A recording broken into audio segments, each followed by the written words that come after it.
All right, all right. Is this thing on? Yep, it is. Welcome back to the Green Logbook. Always fun to be here with you all.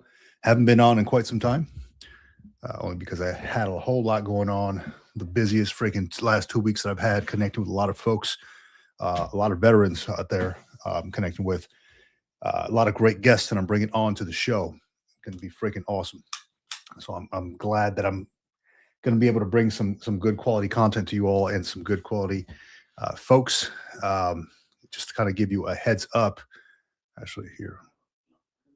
Yeah, hey Navy cop, welcome back, dude. Yeah, it has been a hot minute, dude. And let me tell you, I've been connecting with so many freaking veterans out there, so many folks who are doing some awesome things, like have gone from the military to become CEOs, to become speakers, authors, all that good stuff. One of the folks that I'm bringing on here in a few, after I finish reading his book, these two gentlemen here, this book right here, give them a shout out. Veteran Stories of Transition and Transformation by Robert B. Turrell and Heriberto Arambula. I believe this gentleman is a Marine Corps veteran, and we connected on LinkedIn, and he sent me over his book. And I'm like, look, before I bring you on the podcast, before I bring you on the YouTube channel, I want to talk to you, or I want to read this book and see what you've got going on. The book is titled Veteran Stories of Transition and Transformation, 25 Personal Narratives of Military Service, Higher Education, and Career Success. Shout out to them. Looking forward to bringing them on. Aside from that, man, a lot of moving parts, dude. A lot of moving parts. Connected with this gentleman. He is a retired Navy SEAL. I'll be talking to him here this week, going out to hang out with him for a little bit. And he's making some huge waves, right? No pun intended. He's making some huge waves in the veteran community. He's about to shake things up, and I'm friggin' excited to connect with this dude. I'll be doing a little bit of traveling with him as well. So awesome to be able to connect with him. We'll be having a former Green Beret on the podcast on the YouTube channel, talking a little bit about what he's got going on, how he went from the Army over to become a brand agency management company, or he created one at least. We'll be bringing on an Army chaplain. He was I don't know what the terms are, parachutist maybe in the Army, and this guy is a badass, and he freaking leads. He runs this organization where he leads veterans across distant lands, and when I say distant lands, somewhere like out in Europe and stuff like that. He does like these long hikes, long treks with them, and can't wait to connect with this dude. Got folks from the Ton Tavern Project. If you haven't heard about the Ton Tavern Project, I talked a little bit about it not too long ago. These folks, a lot of Marines, a lot of if you just go on their website, you'll see exactly what I'm talking about. A lot of like retired folks on there, generals, etc., retired colonels, etc., who are looking to bring the Ton Tavern Project to reality. If you didn't know, Ton Tavern was where the Marine Corps was created. They always joke that that the Marine Corps created in a bar, right, which was Ton Tavern over in Philadelphia, Pennsylvania. And so they're looking to recreate that tavern with a whole dining area in the back. It's gonna be beautiful, beautiful. So looking forward to connecting with a lot of these folks. They've already sent me their calendar invites, or gotten on my calendar about it. So the first one up is going to be this Wednesday, doing a little traveling and connecting with somebody and seeing what they got to say. With that, I have been bombarded with a lot of different deliveries on equipment that I need, because I have not done on-site podcasts before, not with a two-person podcast. Usually it's me and a camera, and then maybe I'm talking or something like that. I got my DJI stuff here. I got my little Sony cameras. I'm actually using a new camera here that I recently purchased with a new lens, using it on this podcast. So let me know how it all looks, if it's decent or whatever. But yeah, I've just constant deliveries coming through, testing things out, making sure things work, tripods and audio equipment and microphones and headphones, things like that, just so I can give you all an awesome experience and some in-depth look on what these folks have going on. I really want to have like deep conversations with these folks and see exactly where they're going, where they're coming from, and what they're doing. So totally excited about what's happening and what's about to happen here. With that, that's the updates on me. That's been my last week or two, and I want to see how you all are doing. I know Navy Copy mentioned it's been a good hot minute, man, and glad to be back here to do a live stream. Let me see. Let me see if I can give you a quick.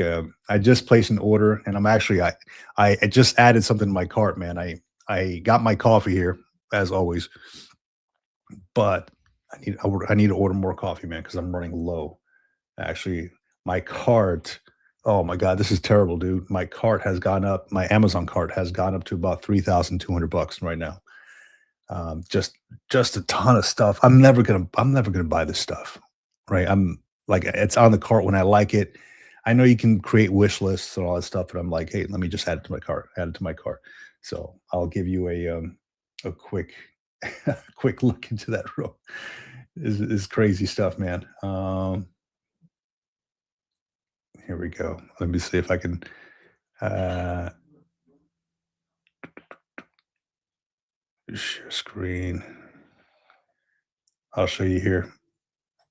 This is my current cart right now. It's at 3,000. Where is it? I don't know, 3,200. But if I apply now, I knock $200 off it, right?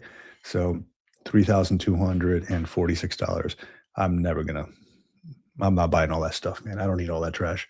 I'm trying to get rid of stuff. I'm not trying to bring more stuff in. I can only fit so much in these four walls here before I need to. Before I start going crazy. Let's see. Bruce Daniel, 1628. Welcome back, dude. Coming in hot. Had a good interview day before yesterday. Looking forward to talking. Vera, awesome, man. Looking forward to listening to your travels. Yeah, I appreciate it, man. So my travels. I'll give you guys a quick heads up, man. Right now, I'm supposed to be in Virginia. Right now. But due to some delays, some cancellations, one thing led to another. I was not able to make it out there. I was going to bring you all a special episode, a special live stream, and a behind the scenes on a just an amazing place, you know. And I was not able to do it. I have to postpone it. The flight went from where I am in SoCal to Minneapolis, and that was like delays like crazy at that airport. So I'm like, look, I'm only going to be out there for 2 days. If I'm going to be stuck in an airport for an entire day, I'm not going to take the flight. So I called up, I canceled it. I'm going to postpone it, cancel my rental car, all that good stuff. But damn it, man, it's just to kind of give you a heads up. I was going to stay at Chesty Puller's house. Chesty Puller, the famed Marine, the Lieutenant General, retired, one of the most famous Marines in Marine Corps history, in general, right? And when you go to boot camp, when you're in recruit training and you're about to go to sleep, they say, good night to Chesty, wherever you are. It would have been awesome, but I had to postpone it. However, still want to bring that to you. So I was invited to stay at the house. The house is now a museum, but I was invited to stay in the bedroom and hang out, and potentially see the ghost of Chesty Puller. Who knows? But man, that would have been a great, great spot. But I had to cancel that trip for a good reason, right? I didn't want to stay stuck in an airport. So whatever. Real quick, I'm going to do this here as I always do. If you feel compelled to come on to the live stream and tell me a little bit about what you got going on, please feel free to do so. Jump on the live stream. Here we go. Bam. All right. There's a link. If you want to jump on the live stream, jump on the live stream. Let me know how everything is going. Let's just have some coffee, man. Let's just talk. See how your life is going, military civilian transition. If you're still active duty, cool. If you're not, tell me how that's going. Tell me the hardships, the successes, the failures of what is going on in your life. I'm all ears, man. Veterans need somebody to talk to sometimes, and that's what this is about. It's kind of a gathering of the tribe and talking about what we got going on, because sometimes we just need to tell somebody. So why not tell everybody on the live stream, right? So just bring your coffee and your PMA, your positive mental attitude. Just keeping it clean. I'm not talking no politics or anything like that. Not today. Not today. So let me see. While we're doing that, I'm ordering my coffee on the live stream. So that's pretty cool. Let's go with some hazelnut brew, man. Where is it? I order so much of this stuff. Here we go. I got it arriving on Friday. I have a recurring coffee drop off, but I don't know. I'm not gonna make it till Friday. I need something like for tomorrow. I'm running low. So let's add this to the cart and let's purchase this beast. Navy Cop, how's the buddy check project coming, man? Any updates? Add to delivery. Yeah, let's add it to delivery coming tomorrow. Yes. All right. I'm getting a drop off of coffee tomorrow morning. Hell yeah. Can't wait. Dude, I need coffee in the morning, man. I really do. If not, I don't function correctly. And it's been like that for years. Okay. Cancel that out. Close it out. Good. So, want to give a shout out to all of you all out there. Thank you. Thank you for what you guys have done. Hit 9,000 subscribers. This was, I think it was yesterday morning. I woke up, did my stretches and all that good stuff. And usually don't get on the phone right as I wake up, but damn it, I did it and saw that it was at 9,000 subs, 9,005 to be exact. I think we're at 9,011 right now. Um, I don't do it for the subs or anything like that. I do it because I love to connect with folks out there. But if you resonate with the stuff I'm putting out there, feel free to subscribe, turn notifications on, and join in on the conversation. It's going to be a good one, a couple good ones. What are some of the videos I put out here recently? I think it was yesterday, day before yesterday, I put out a video on special monthly compensation. A lot of folks don't know about special monthly compensation, or maybe you do know, but you don't know the intricacies. I mean, sometimes the VA website makes it as clear as mud, right? So I made a video on that, kind of explaining in layman's terms what it is, who it applies to, how much potentially it pays, et cetera. And hopefully it has helped some of you. Got a few comments on that one. There was a gentleman named Krusty Farmer 7688. Shout out to Krusty Farmer. He said, let me see if I can bring it up here.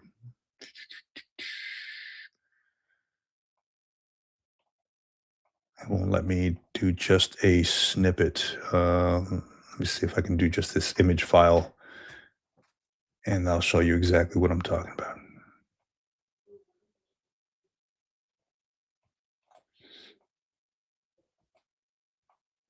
There we go. Let's capture this thing, and I'll show you this image here.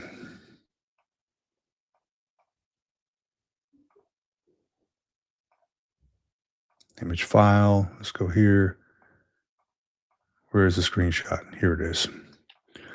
Yeah, so this gentleman had written on here, Krusty Farmer 7688 awarded SMCL 1/2. All a veteran needs to prove is he or she needs 1, to protect them from dangers or hazards, 2, from the dangers of his daily environment. That's it.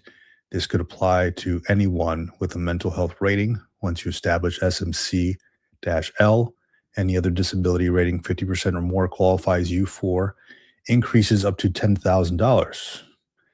I'm certain every veteran will be pushing for this now that it's becoming more known. And I can't recall what I asked him on there. I said, I told him those are some pretty serious conditions in SMCL 1/2. Good to hear you're getting the benefits you've earned. And then his response was actually, it's just about having additional independent 50% ratings or higher. I thought it would be difficult, but once you establish L, the rest is all easy. So if y'all don't know what the hell I'm talking about with L and all that, let me fill you in here. SMC ratings. All right. So again, this is all on Gunny Google, right? Anybody can go on there and check it out. But let's look at what this looks like here. Kind of give you some context about what the hell I'm talking about. All right, so we got, let me switch my face here, put me down at the bottom. All right, special monthly compensation rates, right? This is what we got here. All right, this gentleman was talking about SMC-L, okay? SMC-L. So we'll get to those rates in a second. However, SMC-L, this is what you need in order to rate SMC-L. Okay, how we assign. We assign SMC levels based on the specific situations and combinations of situations, including amputation, etc. Let's look at specifically SMC-L. You may receive an SMC, special monthly compensation -L designation if any of these situations are true for you. You've had both feet amputated, or you've had one foot amputated and have lost the use of the other foot, or you've had one hand and one foot amputated, or you've had one foot amputated and have lost the use of one hand, or you've had one hand amputated and have lost the use of one foot. Yeah, that's pretty serious stuff, man. Or you've lost the use of both feet, or you've lost the use of one hand and one foot, or you've lost sight in both eyes, blindness, or you're permanently bedridden, or you need help with basic needs like eating, dressing, and bathing. So if you can prove any of that stuff, um, and then this gentleman is saying that all you need is another 50% showing that you have a rating on something specific.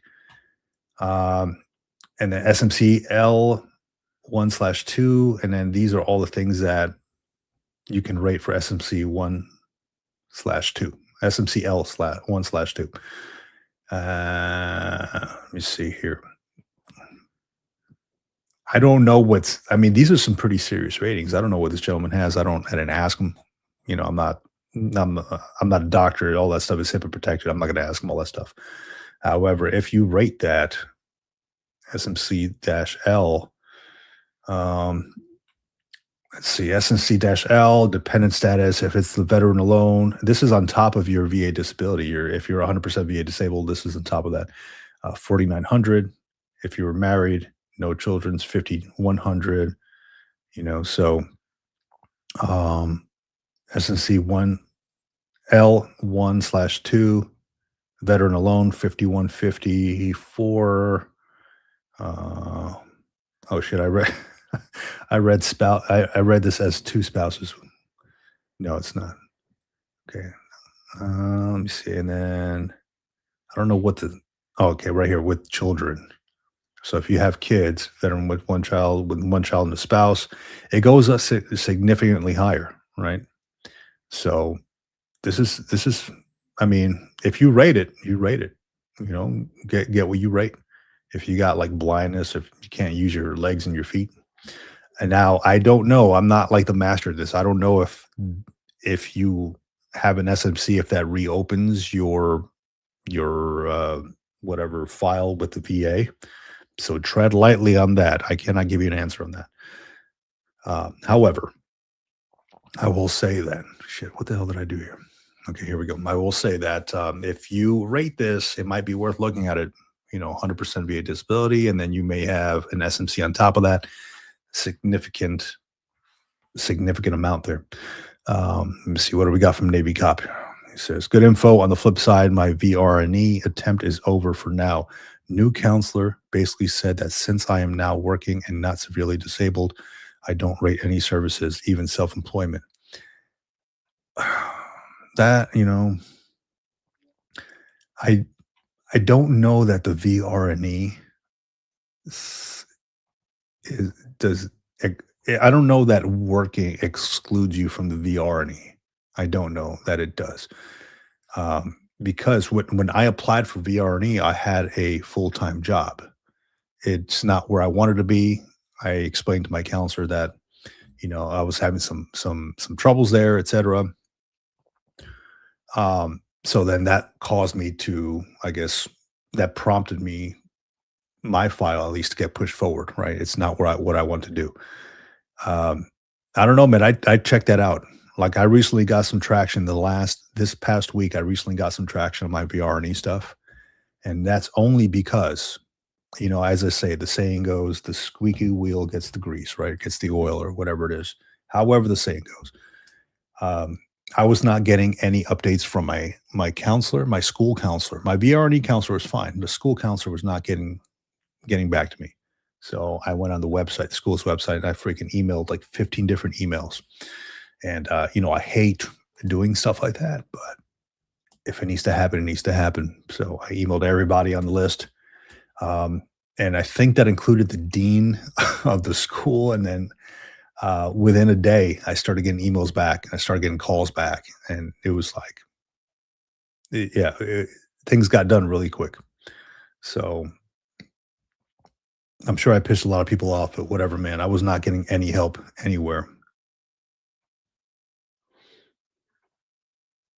Height, Marine, yes, 20 years.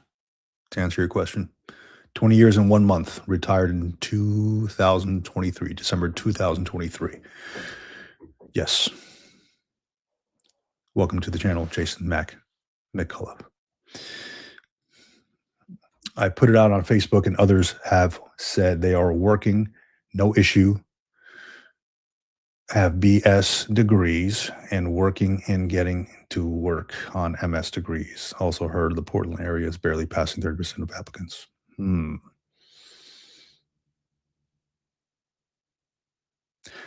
So all right, I will say, Navy cop man, I'm gonna give you this. I don't know if you've already seen this one. Um, oh gosh, where is it? I just sent it out to somebody too. I made this whole video on how to get approved for VRNE, Veterans Readiness and Employment, for a master's degree. Basically doing the same thing I did. Um,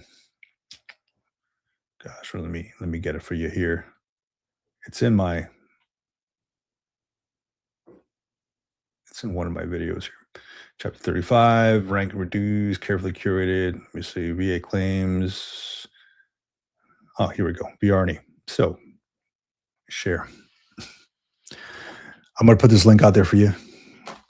This is a direct link to the video I made called VRNE College Degrees, How to Get Approved.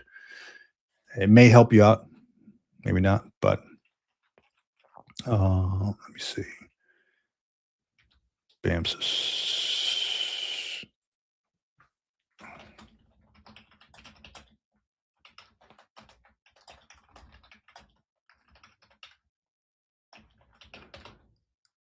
Video. Yes, there you go. Navy cop, there you are, sir. The VRNE video that I made, how to get approved for VRNE college degrees. It's not, it may not apply directly to you. However, it sounds like some BS to me, man, that there are others that are working and they have their bachelor's degrees.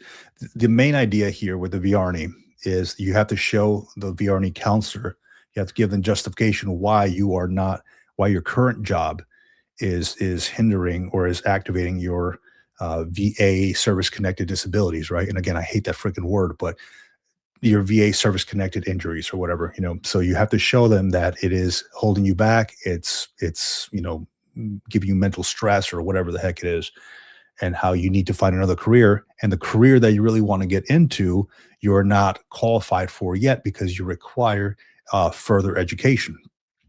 That is how you get into the VRNE college program.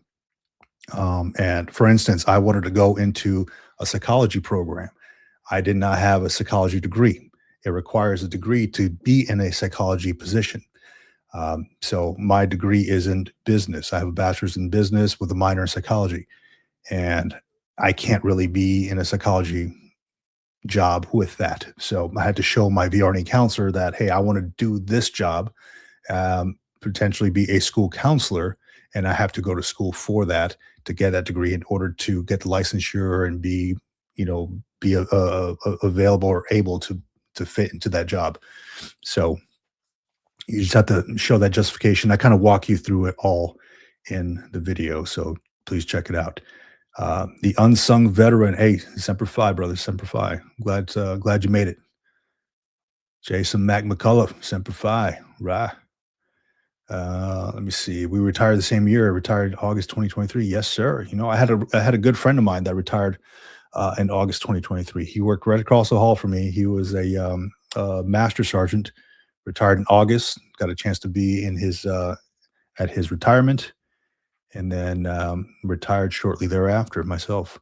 So very cool. Jason Mac McCullough, the paddle and sword in the background gave it away. Yes, yes, it does. Normally it does. Let me see the sword here. Yeah, there we go. I love this thing, engraved and all that. I had a I had an NCO sword, got damaged, so I got to get another one. And I want to do like the cross display with the two swords. Got my officer sword here, and then the NCO sword like that. Would love to do something like that. But yeah, man, did 20 years in a month in the Marine Corps. Went from enlisted staff sergeant to warrant officer, and retired as the chief warrant officer 3. So grateful for my service, and thankful that I was able to, at least healthy enough to do all those 20 years and see it through, help Marines along the way. And now thankful to be able to have this channel and, give out good information to anybody who wants to hear me talk. Let me see here. Again, I'm going to put this out there for anybody who wants to jump on the live stream. If you want to talk about what you got going on, sharing some coffee and conversation, just be amongst your tribe, etc., feel free to jump on. The link is in the comments, and I'll bring you up on stage with me, and we'll hang out and have some coffee, man. Let's see. Navy Cop says, kicker is I am not looking for an advanced degree, but support to build out a business, maybe a small business certification such. He wasn't interested in hearing it at all. So VRNE gives you at least veterans employment, veterans, and so it gives you access to like small business certifications. It should, at least. I know that's one of the selling points for me. It was like, if I wanted to start a business, they give me the tools that I needed in order to start that business, or at least get the education on that. Because you may not have the knowledge on entrepreneurship. So, man, I shit, Navy Cop, man, I hate that that's happening for you, man. I really do. If I were you, I would engage with another counselor if possible, because that sounds like some BS to me, man. It really does. Let me see. Oh, we got, let's see, John. What's going on, man? What's up, man? Hey, hanging out, dude. Can't complain. Let me bring this up on here. Yeah, can't complain, dude. Yeah, I was just commenting in your chat on YouTube. Awesome, man. So which one are you? Are you I'm the unsung veteran. Yeah. Oh, right on, man. Right on. Well, welcome to the channel, dude. Yeah. So where you calling from? I'm out here in Yuma, Arizona, right where I retired from. No shit. How's the weather out there? Oh man, you don't even want to know. It's like I'm sure it's cold like everywhere else. It's been like in the 80s here. It's so terrible. I don't ever get winter. So. Oh, okay. Yeah. I've been out there a couple times, and every time I go, it's like I feel like I'm gonna melt. It's pretty damn hot. But no, it's not bad, man. Not bad at all. So good. At least somewhere on the West Coast, at least you get some sun. Oh yeah. Like I said, I wish I had a winter. But at the same time, I can't complain. It's nice. So it could be worse, man. Like Yeah. I had mentioned that my flight got delayed. I was supposed to be in Virginia this like right now. So I got invited to go stay at Chesty Puller's house. A former retired Chief Warrant Officer 4 purchased the house. We know mutual friends, and he invited me over there to stay. But there was layover in Minnesota, and that flight was delayed. So I just canceled the flight. I didn't want to be stuck at the airport for an entire day, right? But yeah, I'm happy I'm not snowed in. I'm here in San Diego. I'm happy I'm not snowed in myself. Oh, I spent a lot of time out there in San Diego Yeah. while I was in. Yeah. I'm hoping for better travel weather. I actually travel on Monday out to Virginia for work and stuff. So hopefully it gets better. Yeah. And when's that supposed to happen? Because it's kind of a crapshoot right now, man. It's not looking good. Oh, like we're 8 degrees traveling out on there. Monday. Oh, okay. Yeah, I checked the weather, man. If I were you. Oh, I've I'm been sure you checking the are. weather. Work's paying for it, so yeah, Oh, yeah. If they need to reschedule, they need to reschedule, right? yeah. That's cool. So what'd you do in the Marine Corps? It's such a termy thing, so I always feel like people don't know what it is. But it's like so my MOS was 7236, which was a tactical air defense controller, Mhm. primarily controlling air defense assets like your F-18s, F-35s, providing air surveillance, stuff like that, and then data links, like tactical data links. So getting that air picture back to who needs it, so they can make decisions on it. Right on, man. Sounds like high-tech stuff, man. Very technical MOS, it Yeah. sounds like. Yeah. So what do you do now? A lot of the same. I got blessed with a job right after I was getting out. One of my good buddies, or it's not right when I was getting out. It was like right before he reached out to me. He's like, "Hey, I know you're retiring. Shoot me your resume." So I got picked up military contract in doing almost the same exact thing, except for my last duty station. I was at MOTS, or the Marine Aviation Weapons and Tactics School. I was an Mhm. instructor up there, and they were looking for instructors for the tactical gear that we work on. So Is that in Yuma or is that in 29? it's in Yuma.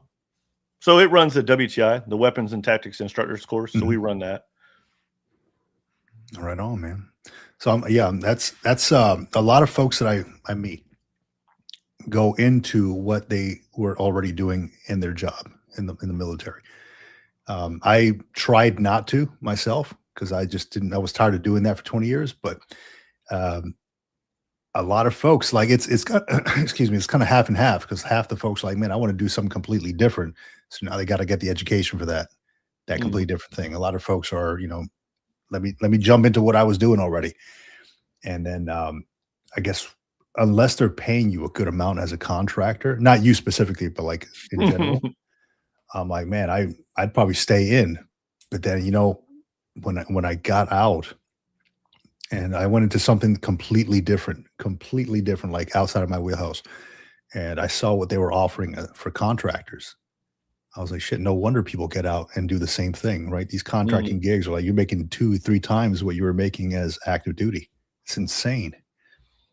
Yeah, I would say, like, for me, and it's funny because I've been following your channel for about a couple weeks now, Right on. and I kind of do something similar where I just sit down and talk to veterans, but not just for mental health purposes. Yeah. But the same thing, like I wanted to do something different when I got out. I have a degree in IT management, completely different from what I'm doing now. But you said it, you hit the nail on the head. Like, if for me to start over and go into IT management, the salary is not bad, but it doesn't compete with 20 years experience. Right. And if I could tell anybody, just make sure while you're in, you make lots of contacts. Like, you just talk to everybody, get your information out there. Because what I've seen is the best way to transition is that, it's who you know, it's the relationships you build, it's all that. Because even if you do move into another field, you'd be surprised. Like, I have a lot of buddies who got out and they're working for Amazon or Google and stuff like that. But if you can Mhm. get your foot in the door, that's a lot easier than just being the 1 in 1 million, resume. And I think that's always like, make sure you're Yeah. talking to people. Yeah. I agree. It's the networking piece is so strong. People want to work with somebody that they like, right? If you Mhm. don't know that person you're just going to be a name on a stack of paper on somebody's desk or and an email, right? We don't do paper anymore, do we? On an email, right? In a server somewhere. So such a pain, dude. But that's I mean, your story is exactly what it is, man. I was able to get my first job out after I retired from the Marine Corps via my network. Would have never been able to get that. But they're like, hey, yeah, this guy, chief warrant officer, has led teams and stuff like that. Cool.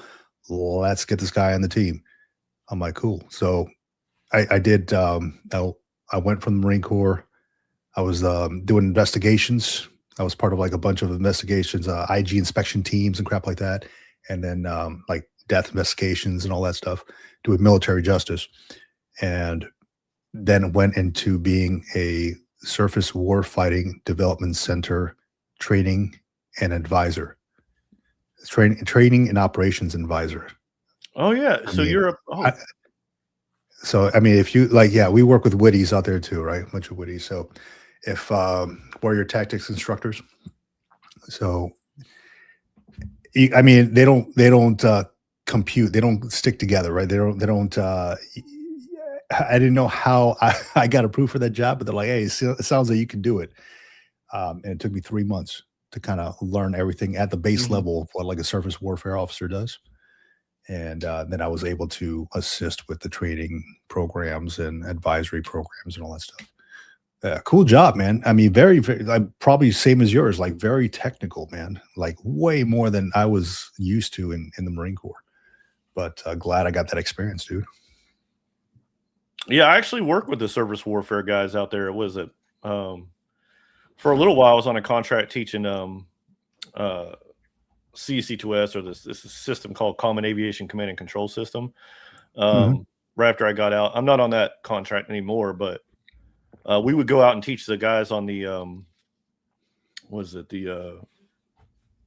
shoot, now I'm out of brain fart, but the LFOX, like the Navy LFOX, surface warfare, stuff like that.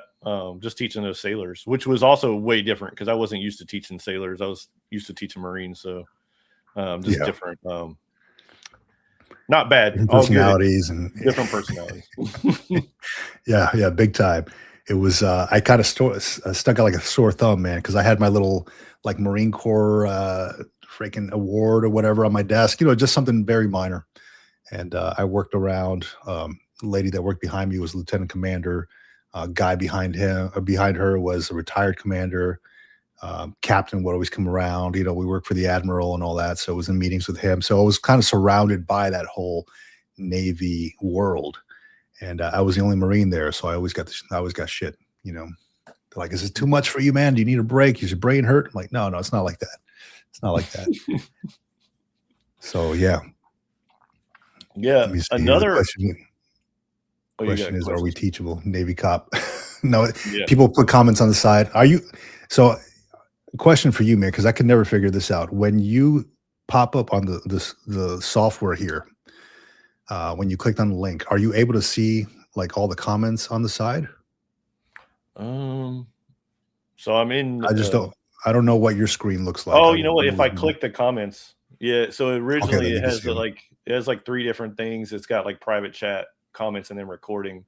So now that I click the comments, I can see them. Okay, good. Yeah. So I was always curious, like what the person sees versus what I see, because I got all these windows open here, like YouTube, and I got this one here, so always curious. Yeah, I'm just jumping into the game myself. It's funny because like I said, I don't do mine live, so good on you for putting it's fun, dude. There. It's fun. It's like it's a whole new world. It's like, let's see what happens today, man. I've gotten some freaking crazies on here before, but shout out to the crazies, because I remove them real quick. But yeah, so far I've been you got to be careful. Yeah, so far I've just been tapping into friends and just kind of veteran to veteran talk. I think, and one thing what I said with mine, and I think it's great that you have this platform too, and you're allowing people on. I think it's awesome. Is you wouldn't realize how open veterans are with other veterans, but then we're closed off to other people. And I think sometimes just talking out and getting that stuff out there really helps people deal with that stuff, mental health. So that's kind of where I'm at, is like just talking with other people, man. Let them talk. Just let them talk. So I think it's a great platform that you're on here, though. Well, I appreciate it, man. And this is exactly what I do it for, man. I mean, this is equally my therapy as it is for others, man, just to kind of get out there and talk. And it's funny you mentioned that, because I recently connected with this team, just a bunch of retired folks, different services, one Navy guy, and another Marine, and an Air Force guy. We were just on a talk yesterday, yeah.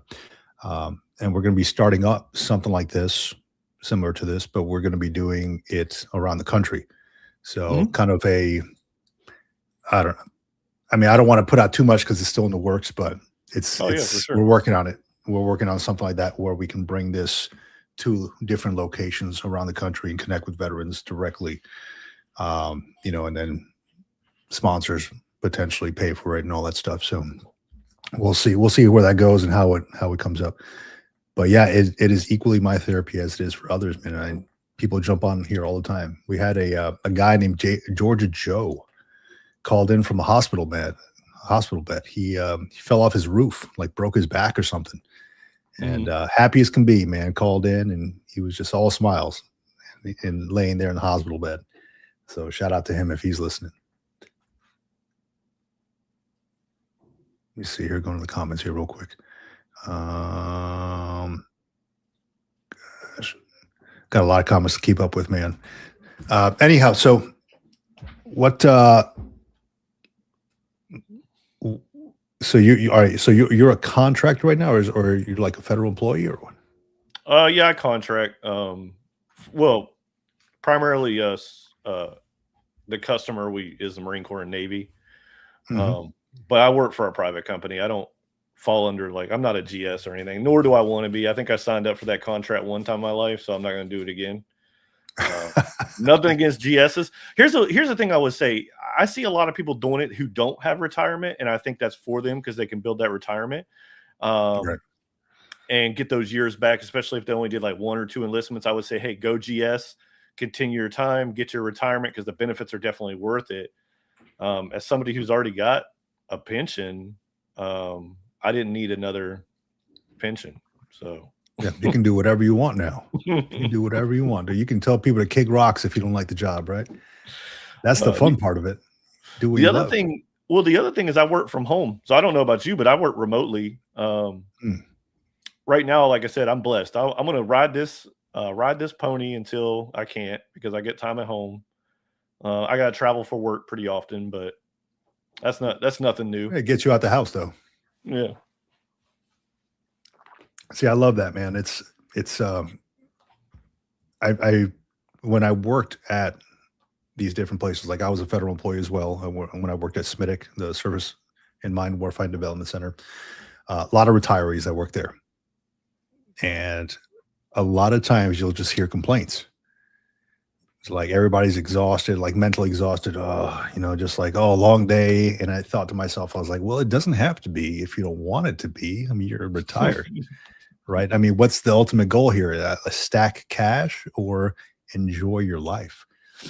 So what was really eye-opening to me was I just talked to a gentleman named Dr. Jeffrey Schwartz. I was on his podcast called Overwatch 5-9. And when I was, I do some prep work prior to being on somebody's podcast, and I listened to an older one, and he had a psychologist on there who mentioned law enforcement officers have an average of a 5-year lifespan after they retire. So, and I'm like, what? That doesn't sound right to me, but he says the studies support it. There's depending on the age, 5-year lifespan. And I got to thinking about like military and folks who, are so involved in their careers. I was very involved in my career. And that's why I thought of that.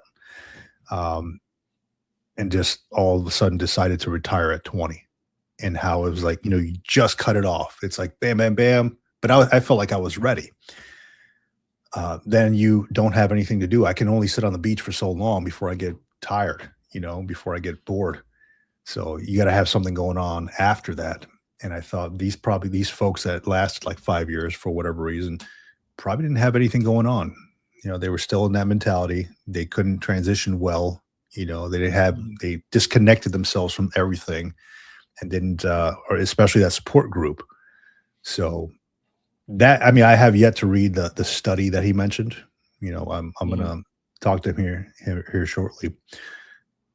But that's a big thing too with the veteran community that I'm seeing. Like people close themselves off after they leave the service, and nothing good happens inside of these four walls unless you get out and reach out to other folks and to your tribe and build that camaraderie again. So that's a big thing, man. And I think about that a lot, Mhm. especially when I do these live streams. Like, hey, let's go out there and connect with folks over some coffee. Shit, we all drink coffee, right? For the most part. Oh yeah, I got So my I know. coffee. I just got my Spider-Man cup. Oh, you got the tall boy, man. Yeah. Oh, this is like one cup. I don't know what you're talking about. God damn, man. Yeah. So I had this old cup and it freaking broke, man. It was one of those ones that you get custom made and you put it up in the Oak Club and Mhm. the Stein, right? The beer Stein. I Mhm. used to fill that up with coffee. That thing broke, dude. But that thing was, yeah, that was great, man. And then I had another coffee cup that I never washed. There was like a thing, like I had an old gunny who never washed his cup and never washed his coffee Mm. pot. I've seen it. And yeah, and then I was as a joke, I was a new join in Camp Pendleton. As a joke, they're like, "Hey, man, you got to clean Gunny's pot," and I was a PFC, and I cleaned his pot, man. I scrubbed. I was like, "Man, this shit is not coming off." Right? I scrubbed it, man. The ass chewing I got, dude, from this man was, I mean, y- I would have took a freaking page 11 over that, man. It was not pretty. He's like, "What the? Who the fuck do you?" Just in his office. So I learned really quick not to do that, but that also kind of stuck with me too. Like, hey man, maybe I should do the same. My wife hates it because she's like, when are you gonna get rid of this shit? Like, well, I don't want to. It's tradition, right? So I still got it up there somewhere. Oh, But yeah, your man. old Stein. Yeah, well, the Stein broke, and I was just on base the other day trying to figure out how I can get another one from the O Club. Because they used to have them hanging up there. Then I took it home with me, and Mhm. then we moved, and then it's just I don't know. I guess the move was dropped or something. I don't know, but it was like cracked. Because they just put it in this, how the PCS movers do, man. They just put it in Yeah. like that wrapping or whatever. I don't know. Half So my what shit is gone, dude. I can't even find my Xbox. Like that shit's gone. I put a claim in for that. what'd you think about the SecDef changing the PCS moving thing? Because that just recently came out, right? What? I inform me, man, because I'm not sure on the PCS thing. What happens with that? So like Secretary Hegseth came out with Mhm. a an announcement, I think it was last week, saying that they're redoing or reimagining the whole move for PCS. It's going to be like centrally located where how they're going to handle that business and basically just exactly what you complained about, like how people get stuff lost or broken or like I know one of the things I thought was funny is when I was Okinawa, we were coming back stateside. The movers literally went and wrapped up and packed a trash can full of trash without me knowing it, and I didn't know until we get to stateside and I open up this box of this like putrid garbage Oh on no. top of like broken furniture and everything else. But there was like and I don't know too many details. Some I think one of my family members reached out to me and is like, "Hey, what do you think about this?" I was like, "I think I'm retired and don't have to worry about PCS moves." That's what I think, but I think it's great that they're fixing it. Yeah, so I'll tell you, I'm looking it up right now. Let me see. Department of War PCS was broken. We Oh fixed it. yeah, All not right. the Says Secretary of Defense. I'm sorry, Secretary of War, as I was. yeah. Technically, it's still the Secretary of Defense by Constitution, but then he in name is Secretary of War. So Title. Yeah. No, I'm just reading the title here. Somebody he just put out a YouTube thing. no, somebody in But it your comments says corrected me. what's that? Oh, Somebody nice. in your Oh, comments corrected me because I called him the Secretary of Defense. okay. So it's not the SOCDEF, he says. It's the second war. All right. So it says in January 2026, Secretary of War Pete Hegseth established the Pentagon PCS task force in a new personal property activity to overhaul military moves, addressing long-standing issues with broken or delayed household goods. The initiative aims to provide 300,000 annual movers with better accountability and 130% reimbursement for personal moves. Okay. So let me see. Key details, specialize. Personal property activity is established at Scott Air Force Base in Illinois to manage, improve, and professionalize all aspects. Major General Curtis appointed to lead it. 24/7 call center. Reform. Okay, there's accountability, holds leaders accountable. Department of War is increasing reimbursement rates for personally procured moves to 130% of the cost, ensuring better, if not full, coverage for families. And immediate actions. So I will say that the 130%, because that comes from the movers, right? So that if they break something, they usually reimburse you, right? Or if something gets lost, you have to claim it within a certain amount of time, they get reimbursed, right? Or you get reimbursed. I think putting it at 130% puts the more ownership on the movers. So they kind of have more accountability, more watch over what's happening. So I do like that. As far as the centralized Scott Air Force Base in Illinois, don't know how that's going to work. I'd have to peel back the onion a little bit and see exactly, is everything going to be stored in Scott and then that's the central location where everything moves out from? I don't know. Let me see. Leadership 24/7 call center. That's cool. That'll work. Yeah, I guess I'm for it, man. I mean, if it makes it better, like I don't have to worry about it. But if my last PCS move was like 5 miles, that's all it was. I could have probably done it myself, but I let them do it all for me. Yeah. Yeah, I'm all for it, man. If it makes it easier, if it gives the reimbursements more ownership on the folks with the 24/7 call center and the movers actually like being held accountable for shit that's missing. Dude, I had when I was at K-Bay in Marine Corps Base, Hawaii, they were packing my stuff up. And I noticed, you get that kind of weird feeling. Like it was 3 or 4 guys that showed up and they were packing up all my household goods. And while the other guys were packing up the stuff inside, one of the guys was very talkative. And what I noticed was he kind of led me outside to talk with him. Right. And I'm like, I'm not a fool. Right. So I'm like, okay, well, I want to be around where these guys are packing my shit, so I can I can see what's happening. This dude was very talkative outside. And then the manager shows up as they usually do or whatever, just to talk to the folks and go over the paperwork and all that. And I'm like, yeah, where'd you guys pack the Xbox, by the way? My kid's Xbox. I just got him an Xbox One or whatever. And it took him a minute to find it. They're like, oh, all the kids' bedroom stuff is here. And the guy takes the other dude in the other room and starts talking to him like loudly, right? I can hear it about accountability and this and that. I'm like, okay, these fools are trying to take my shit. It sounded like. So it's happened before. There's stuff that's missing from my last shipment that I had to claim, and it sucks because some Marine Corps memorabilia mixed with some other stuff in my office. So that sucks. But yeah, I'm all for the accountability piece, man. I really am. To answer your question, I know a long drawn out answer, man, but to answer your question. Yeah, I actually loved, to your point, I didn't have to use the movers all the time, but I know one time when I was moving from 29 Palms to Yuma, and we happened to be moving in the middle of the summer, which both places are hotter than get out. Yeah, I felt bad for them, but also I was happy to watch them do all the lifting and moving when it was 120. Oh, hell yeah, me man. doing it. Yeah. Why not? So I do know that the government does pay a whole lot of money for that PCS stuff, man. Because I was looking at doing my own like move. I was just pricing stuff out. I was like, hell no, I'm not paying that. I'd rather just get a U-Haul and have my freaking kids start putting stuff in there. It's a lot of money, man, especially if you're doing like overseas, imagine Japan to the US or, even Hawaii, they got to ship your car and all that stuff. That's expensive, man. So the government does pay for a lot of this stuff. Well, I don't know about Hawaii, but if you go to Japan, I'm sure it's still this way. Or maybe you can correct me. What's that?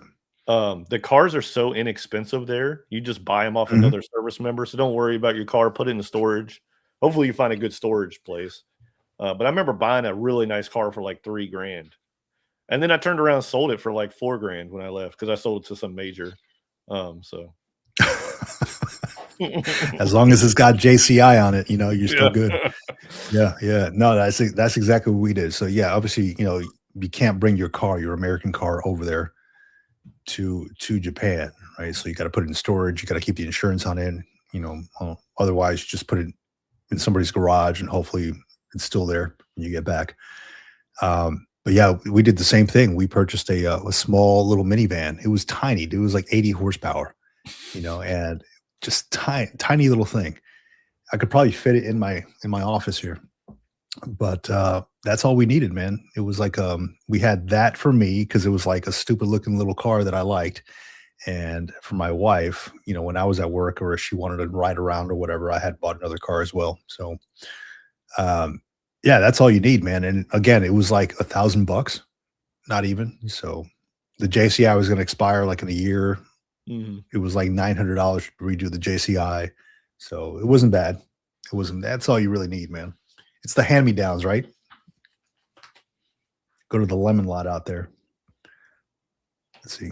Good afternoon, TGLB family. Hey, good afternoon, 66 T Love.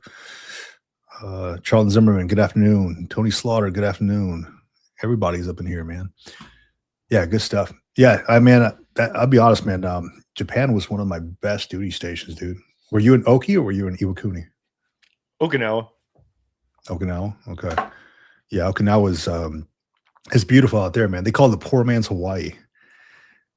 When I went out there, I did the staff academy out there, and somebody had mentioned, "Oh, you go to the poor man's Hawaii." I'm like, "The poor man's Hawaii, very tropical, right? Mhm. Very tropical out there." But I was in Camp Hansen for a lot of the training. That's where they had the school. But I got a chance to go out to different spots. Go out to what's the main city out there? Is it? Oh shoot. So I was on Fatima. What was the main city down there? It was down the south. It's not Hana. It's capital. Somebody in the comments help out. Now I'm having a brain fart. Hold on. What was it called?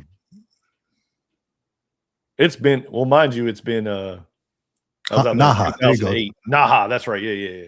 Naha. There you go. Tony Slaughter come through for the win, man. It's been 2008 to 2009, I think is when I was out there. So it's been a minute. Yeah, Naha's crazy, dude. I went out there, so I recall that they had the was the Green Line. The Green Line. It was a bunch of buses that take you around from like base to base.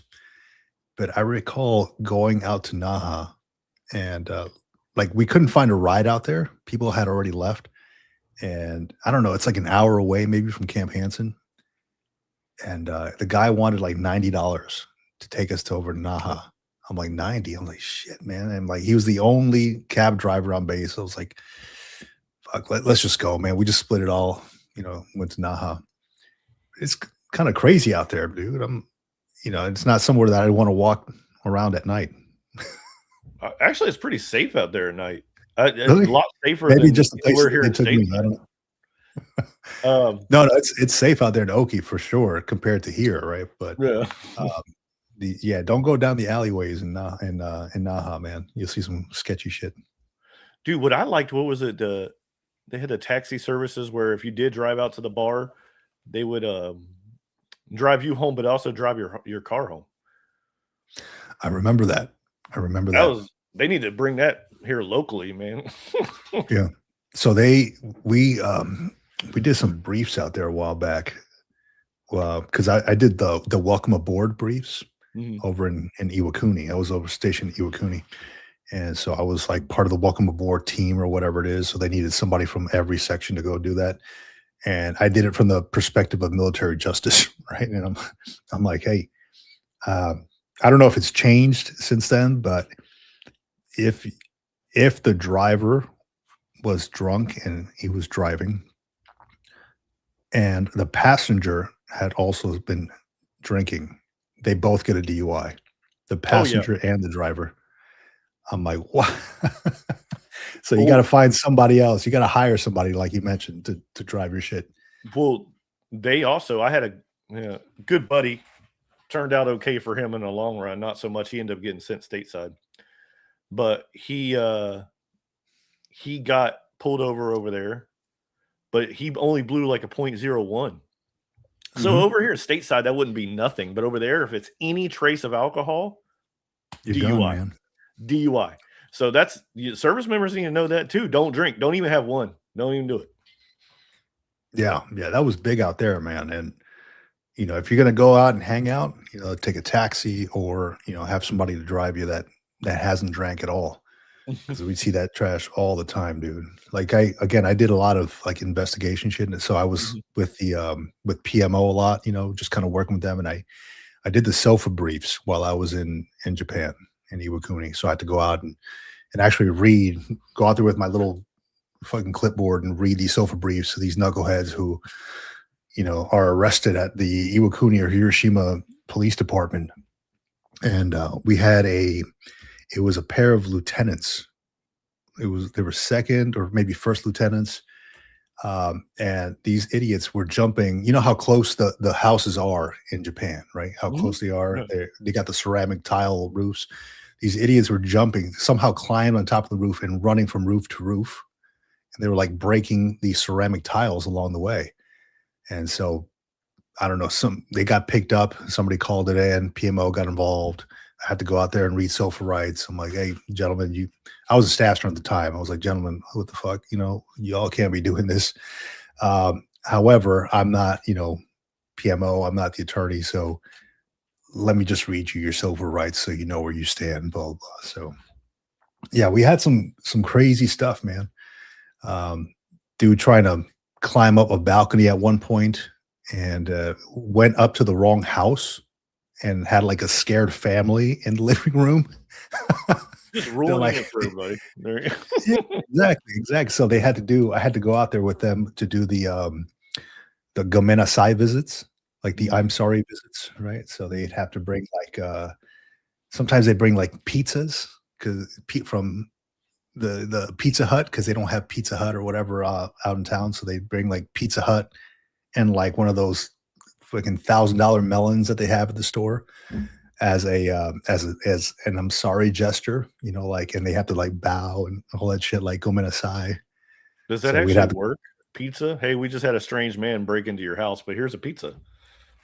you'd be surprised. It's like you have to bring them gifts. Like, Right. you've dishonored them. You have to bring them gifts. And you'd be surprised that like when we had the air show in Iwakuni, they have like those little what's it called the little shopping centers on all the Mhm. bases where they have the food courts and all that. The line outside the Pizza Hut, man, was the longest line you'd see it go around the freaking shopping center Hmm. because they don't have Pizza Hut out there in Japan. That and then they go because they open up the MCX, the mini marts, Mhm. and then all the Doritos were gone because they don't have Doritos out in there in Japan. So they purchase all the Doritos and they get Hmm. like 5 boxes of Pizza Hut. So they knew that when the air show was coming to town, they got to stock up on that dough, that pizza dough Pizza Hut did. So yeah, I mean it did work. It did work because you bring in gifts or whatever. Like I don't know if you've seen those big melons that are like $100 or something like that at the grocery store. Mhm. I don't know either that much, whatever, like cantaloupes or whatever. But they bring them that. They bring them a bottle of sake, something that has some worth, and pizza as well for some reason. And they'd bow and they'd say they're sorry, and they accept it, and that's it. Hmm. That's really cool. Yeah. That's something I didn't know for sure. Oh, Jason Mac McCullough here. They flooded the Pizza Hut on Foster. Yeah, man. I remember that. I was working security I was just riding around on a little golf cart, just skipping from place to place to with I guess the security team, right? I was just like the dude there, just kind of riding around, and I noticed that there was a ton of folks just kind of migrating, not even going to the air show, just going to the freaking Pizza Hut. So that was funny to see, dude. It really was. Because I mean, I have you had pizza in Japan? It ain't the best, man. I haven't. I can't say I went out in Japan and ate their pizza. I will say their McDonald's A game is like way better than stateside. Yeah, you're not lying. You're not lying. I went to one Hiroshima one time, and I'm like, they open the door for you, you know, bow in there, and they had a sign there if like you don't get your order in like under 45 seconds, it was on the counter, and it's free. But man, it was like they had something fluid going. It was good, and then they put it on the tray, and I was impressed, dude. I really was. Yeah. What's Tony Slaughter talking about here? You just saw Marine One fly past. Where do you live, dude? Tony Slaughter. But yeah, man, it's you know, you're bringing up a lot of good memories, dude. 'Cause I loved my time out in Japan, and I was out there around the time where they were protesting the Ospreys coming Same. by. I think I was out there Yeah, around the same time. yeah, it was 2000, maybe 11 to 2013. I think I was out there. They were doing it. They started doing it a time. Well, they probably started before I was there, but like I said, I think I got there. Was it 2008 or 2009? It might have been 2009, but I was out there till 2010. I only did a year. My time got cut short. But they would sit out there at the gates and like do like have like these whole like, and on Go home, Okinawa it's probably USA. different than Iwakuni, but like yeah, you know, go away. We were always briefed because what my experience with the Okinawan people, um, super awesome. They have the most centurions, like most people over 100, but like always super nice, always comforting, like respectful. It was just like a real big change of pace. And we were Yeah. briefed that the people outside the gates weren't even Okinawan. They were like brought in from Tokyo or mainland or something like that. Hmm. Uh, and I believed it because every time I interacted with Okinawans out in town, they didn't seem like they wanted us to go anywhere. Um, they were always very welcoming and nice. So I don't know. Yeah, yeah, I noticed that myself. Um, I was, you know, Iwakuni has a seawall.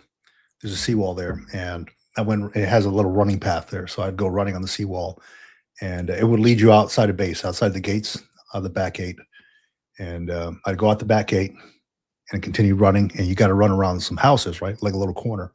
Went running at one point, and then I had my headphones in, didn't hear it, and I ran into a bunch of protesters around the corner. Mm. Like I not ran, like not physically ran to them, but I was about to. I'm just trying to sprint and all that. And they had those signs: "Go home, USA," or "Go home, Osprey Marines," or whatever. And they all like kind of turned to me, and I'm like, "Whoa, maybe I'll turn around here real quick."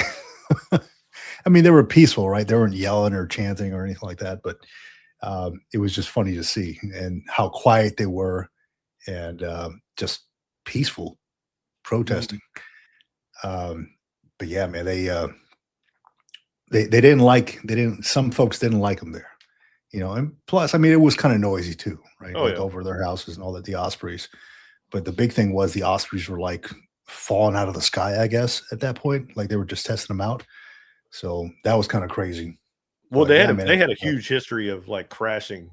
I think that's about the same time the Osprey came out, and mind you, the Osprey was tested for at least a decade prior to it being released to the forces. But and yeah, they just had a in Hawaii. They crashed, lost a bunch of Marines. They were crashing all over the place.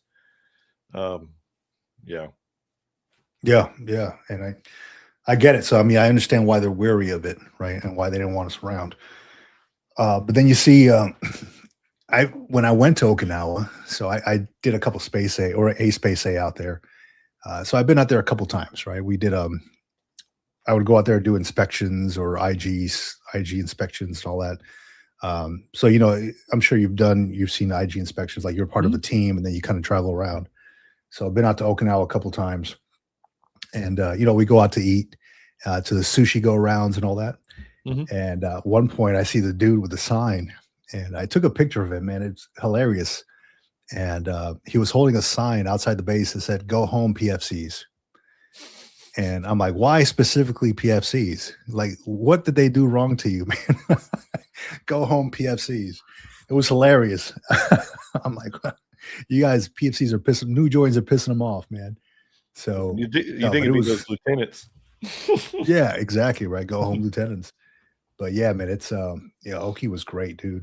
I mean, that's where they used to have this drink out there, and I would get it at the Lawsons, and it was kind of a it had a picture of a root on the outside, Mm, like a ginger root or something, and it was like the hangover remedy is what it was.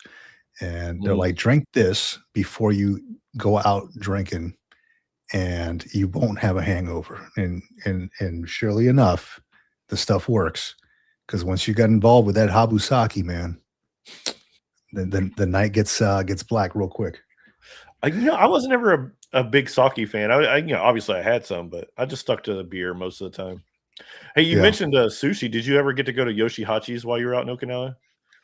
it doesn't sound familiar. No, no. Oh, I don't know if it's still there, but man, it's to me, I want to say it's world renowned. I could be wrong, but it was like this dude. Famous. He got famous in L.A. and then he moved out to Okinawa with it because his wife was from Japan. I think he was originally from Hawaii, but he had all these pictures of like famous celebrities on the wall, like Tiger Woods, and that's really the only one I remember. But best sushi ever, and I go there with a good friend of mine, and the way the place worked is you didn't order at all. Like you would sit down, the owner Yoshi would introduce himself, shake your hand, and then talk to you for a minute, and then he would make you a dish based off of how the vibe went. And I was like so impressed. I was a little weirded out at first. I was like, wait, what? I can't order. Um, so he brings you out this dish, and you have to try it. You don't know what it is. He ended up giving me the blowfish. That's what I found Oh, out I was nice. eating. So you could have a really bad reaction if it's done wrong. Yeah, And mind you, the whole thing, he's doing it with like a samurai sword. Uh, yeah. it was amazing though. Best sushi, best experience. We were sitting there drinking sake with him. All these celebrities on the wall, and yeah, like I said, you're not allowed to order. He'll make you what he feels like you'll like. It was the best. Did it happen to be this guy here? Uh, Um, this old guy here, or no? So Hero, this guy, Jiro I, Dreams of Sushi.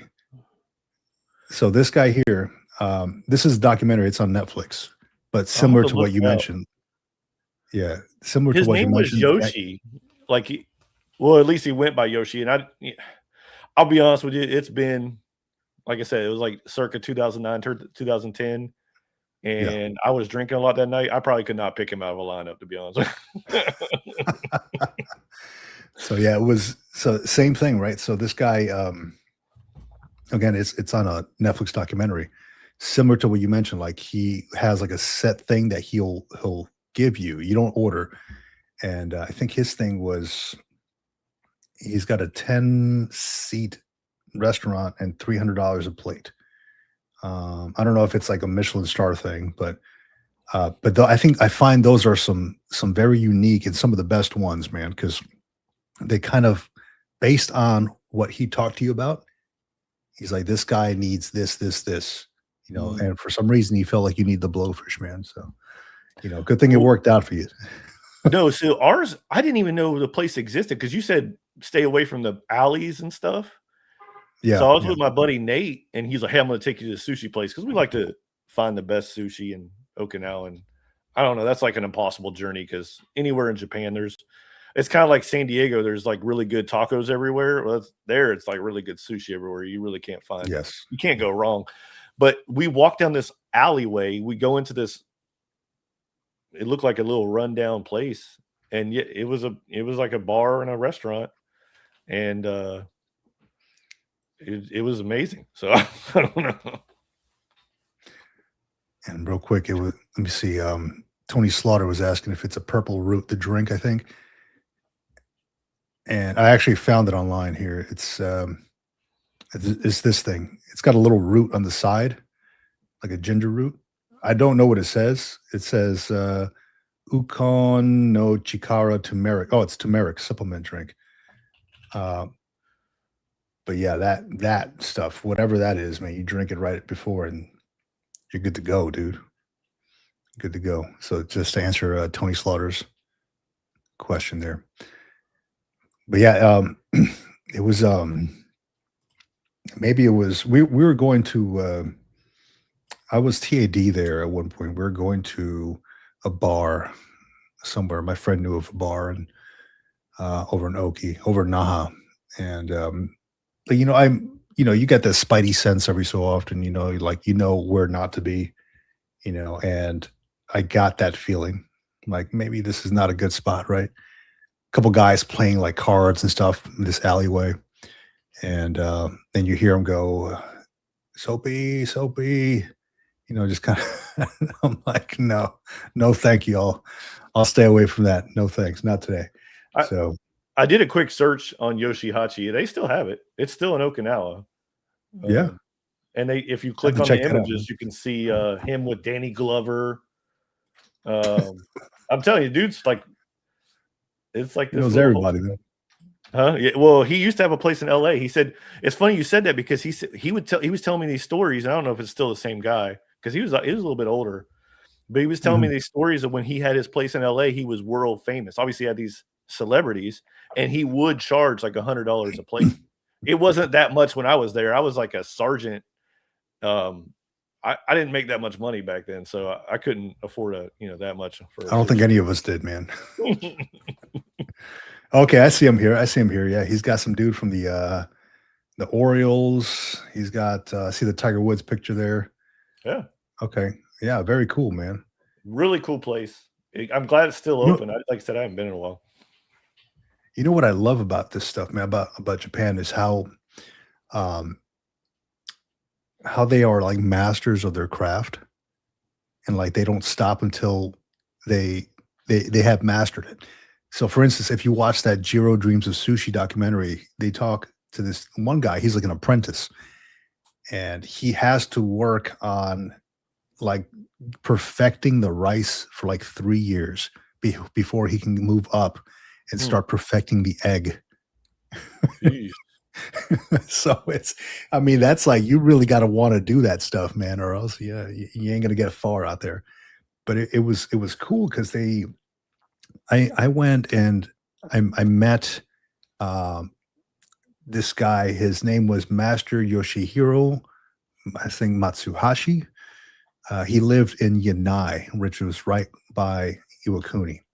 The lady who worked in my office, she was like Japanese jurisdiction. She was like the liaison between like PMO and and the Japanese police, kind of like a translator. Did all the background paperwork and all that.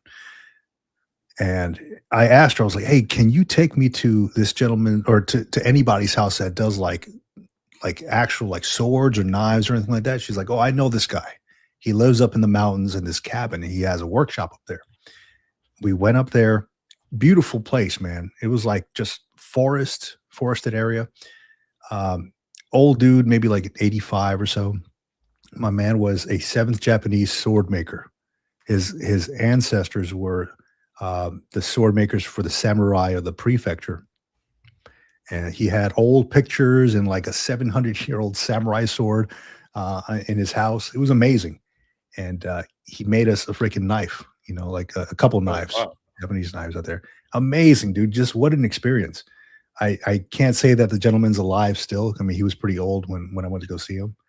But I mean, if anybody's out there that wants to go have an experience like that, talk to somebody on base and they'll hook you up because they know these folks and and go out and see that. I got to sit down with him and his wife.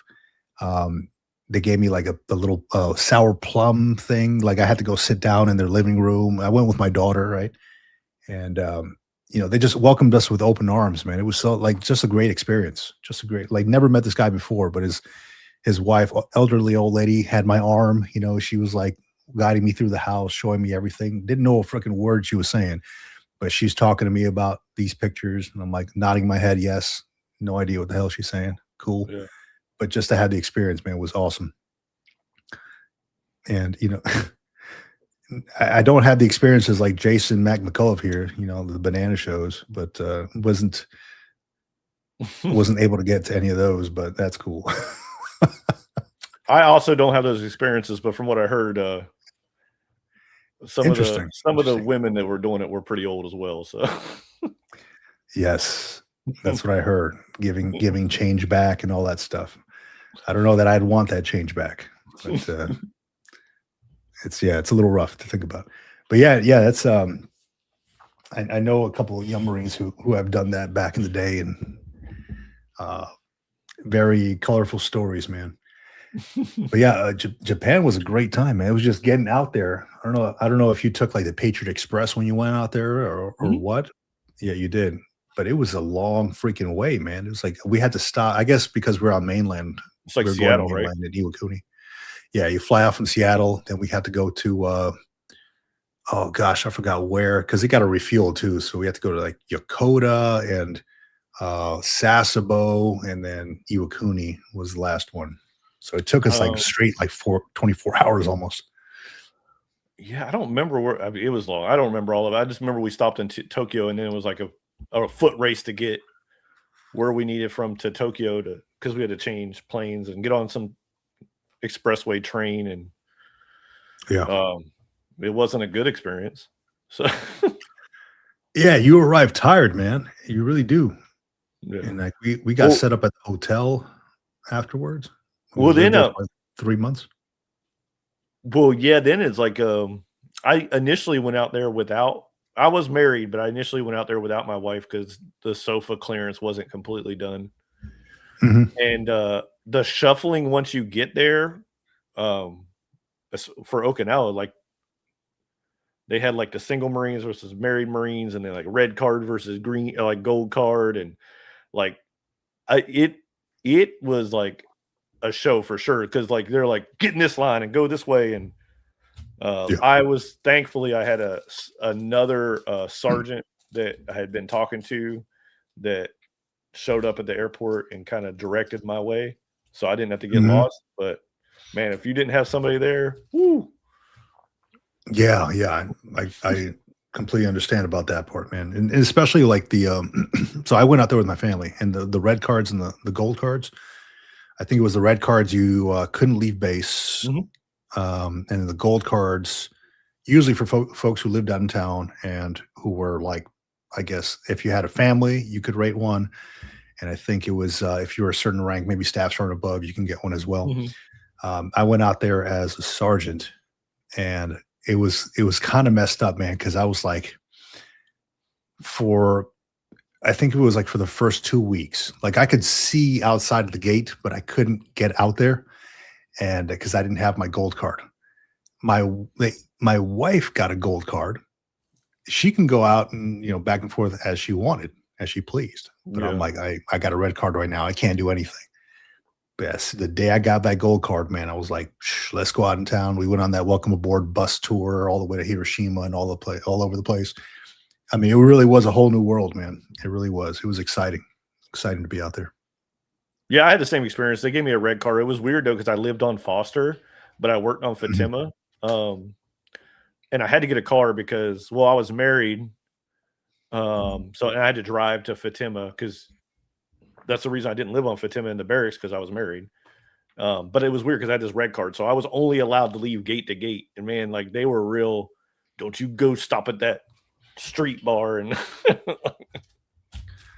right? It's like how do they know that you? I mean, you had your own car, right? So yeah. you couldn't get out of the car. You had to go from base to base. That's kind of You silly. Like, you remember the shore duties? They would you would have to like. I always thought this was funny, and I did it too. I was selected for staff. I was a sergeant, but I was already selected for staff when I got out there, so I got my gold card yeah. pretty quickly.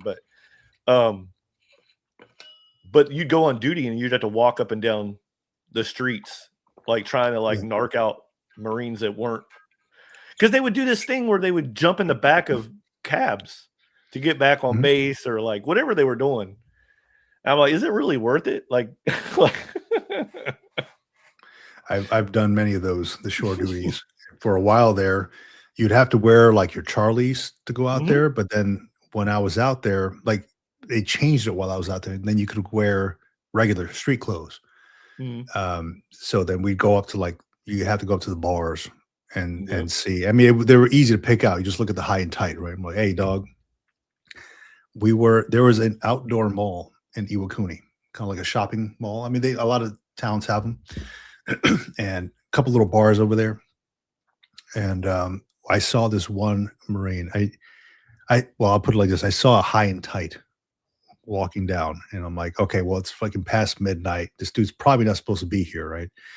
And I go, hey, dog, hey, devil dog, and he kind of flinches, like kind of turns around, and I'm like, oh, I got this motherfucker, you know. So we go up to him. I was like, hey, what are you doing?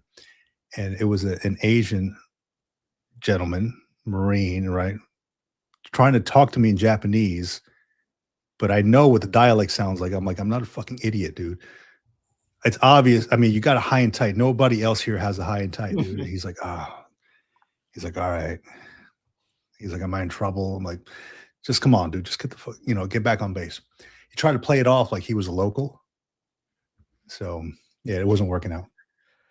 Yeah, I always hate the feeling of burning people for just being out at the bars. I would just tell them, hey, dog, let's get you back safely before you break any laws. yeah, exactly. Yeah, we don't want you walking around. But it was funny because I went to, I was in plain clothes and I was walking. I was like, hey, I'll check this one out real quick and I'll be right up. And, you go out there with a few other folks, right? And I go and knock on the door because for some reason the door's closed to this bar, but I knew where the bar was. Knock on the door, a doorman opens it and he goes, right, no gaijin, right? And I'm like, no, I'm shore duty, just try to explain myself in my broken Japanese. And so no gaijin, no foreigners, no Americans are allowed in that bar, right? So I kind of peeked in there, didn't see anybody, walked back out. But it's funny how, it's to that point where like, hey, no Americans allowed in this bar because they probably cause trouble, right? Oh, yeah. Yeah. Yeah. So there's a whole lot of that goes around. No gaijin. But yeah, man, you're taking me down a memory lane here with Japan, dude. It was all crazy time. Yeah. All great. Like one of the best duty stations I ever had, man. I think it's like if folks have families, like one of the best places to be. I think it would get you really close as a family. I mean, like Oki, anywhere you go in Oki, really, I mean, you're going to find somebody who speaks English for the most part. You got like American Village out there, things like that. But like when I was in Iwakuni, you kind of had to know some Japanese when you left the base, especially Iwakuni. It was like a little farming like town, farming city. So it was like, it kind of forced us to step outside of our comfort zone and learn a couple of, Japanese words. But yeah, I'd go back in a heartbeat, man. My son was born out there. So, we plan on going out there sometime. And then whenever we go out there to Disneyland or when we were stationed out in Hawaii, we'd skip out to Japan every so often. And what is it? They had, oh gosh. Yeah, we'd go to on base, get the rental car, drive up to Disneyland, or we'd stay in Yokosuka at the New Sano. The New Sano was that military-only hotel up by Tokyo, which was amazing because it looks like any kind of Hilton, but like really like fancy. They even had like an NEX inside the hotel, like a small NEX. If you've never been, I haven't been to any of those. That sounds amazing, though. It's beautiful. Hey, I don't want to take up all your time. Plus, I got to go and do stuff, but I really appreciate you allowing me to get on, man. And yeah, it was great. Oh, anytime, man. Anytime, dude. Yeah, anytime. So, do you mind if I plug my show? Oh, go ahead, man. Go ahead. And it's, again, I'm just starting out, but I think what you're doing is great. And like I said, if you want to reach out and have me back on, I'd love to just sit here and talk to you. 100%. Man. But yeah, I just started a new channel as well called the Unsung Veteran, but very similar, veteran to veteran. I don't have any agenda or talk. I just want to have people on that do stuff like what me and you just did and just kind of reminisce and talk, see how we're doing with life now too. Because I think mental health is just being able to connect with other veterans is really important. And I'm challenging. I want other people on besides Marines. So far, I've only had Marines. So I'll put it in here in the comments here. Unsung veteran. Is it all one word? Unsung veteran. I think so. If you just search it up on YouTube, it's all done. Yeah, we got Navy Cop in the comments. He's got this awesome website called Buddy Check Project. So he is the dude. He's building this whole community around all different podcasts and channels and things like that. So he just mentioned he's going to add it onto his list if I it's really okay. appreciate it. And Yeah. again, I'm not trying to Awesome. get I just want to put front, and I don't think you are too, is I'm not trying to get clicks or anything like that. I just want to talk to other veterans and Yeah. recognize that people, that we, for me, like you said, this has been great because I go back, it's therapy for me as well, and that's all I do. That's what I want to do. So That's excellent, man. Yeah, count me in as a subscriber. I'll go check it out here right after this. all right, man. I appreciate it. You have a great day. Awesome, man. Good having you on. You too. Yeah.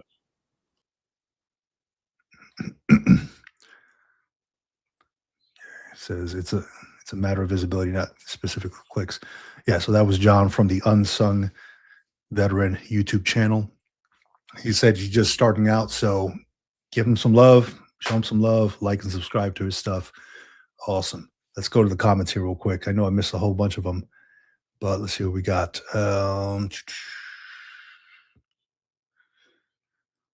Tony Slaughter, can you guys talk about the banana lady? No, I don't want to talk about the banana lady.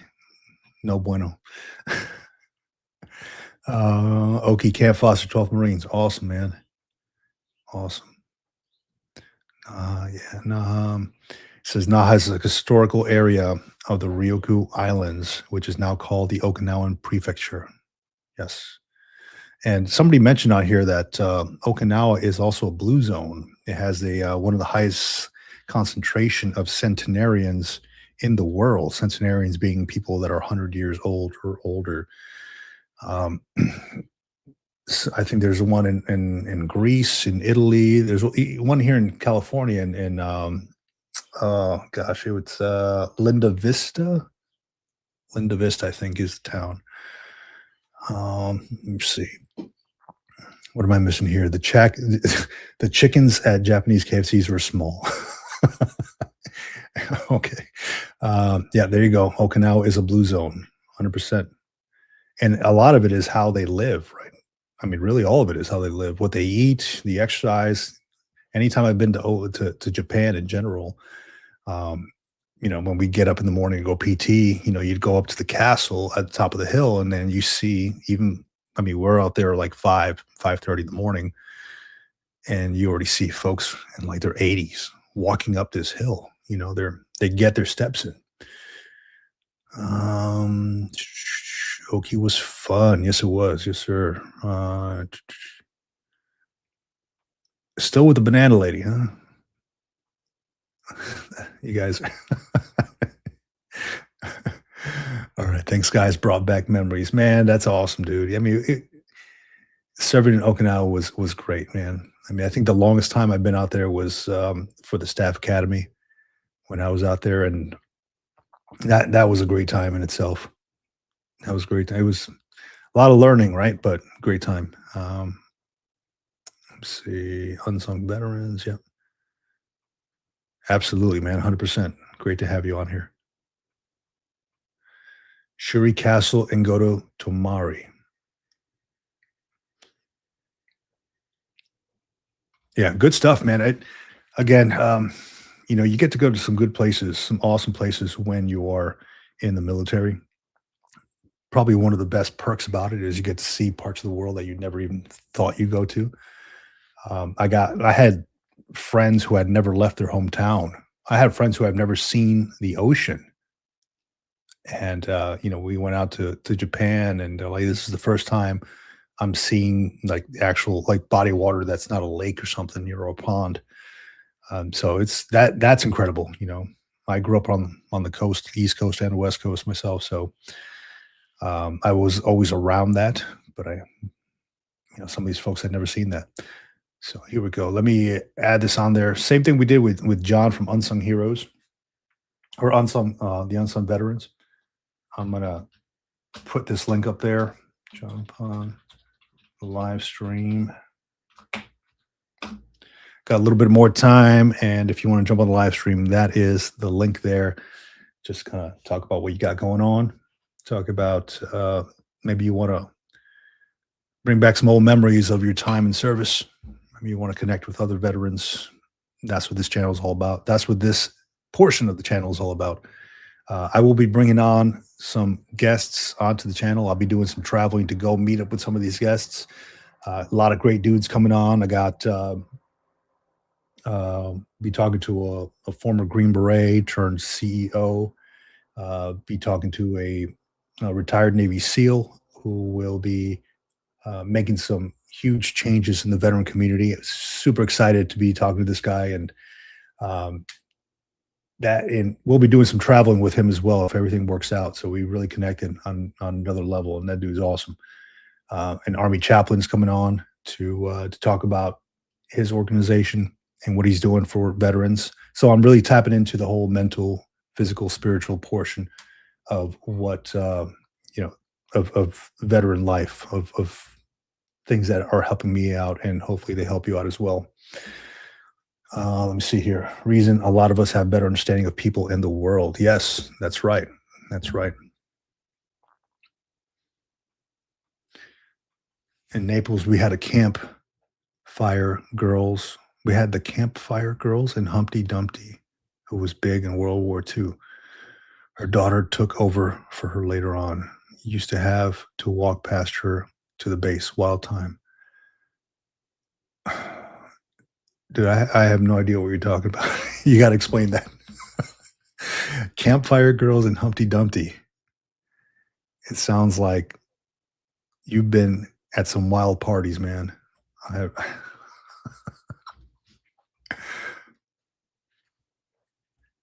I got to look that up now. Got to put that on my list. Campfire girls.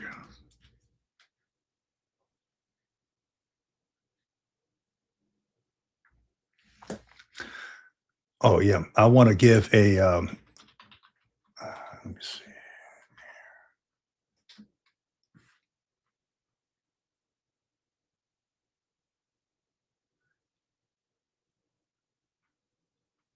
Okay, so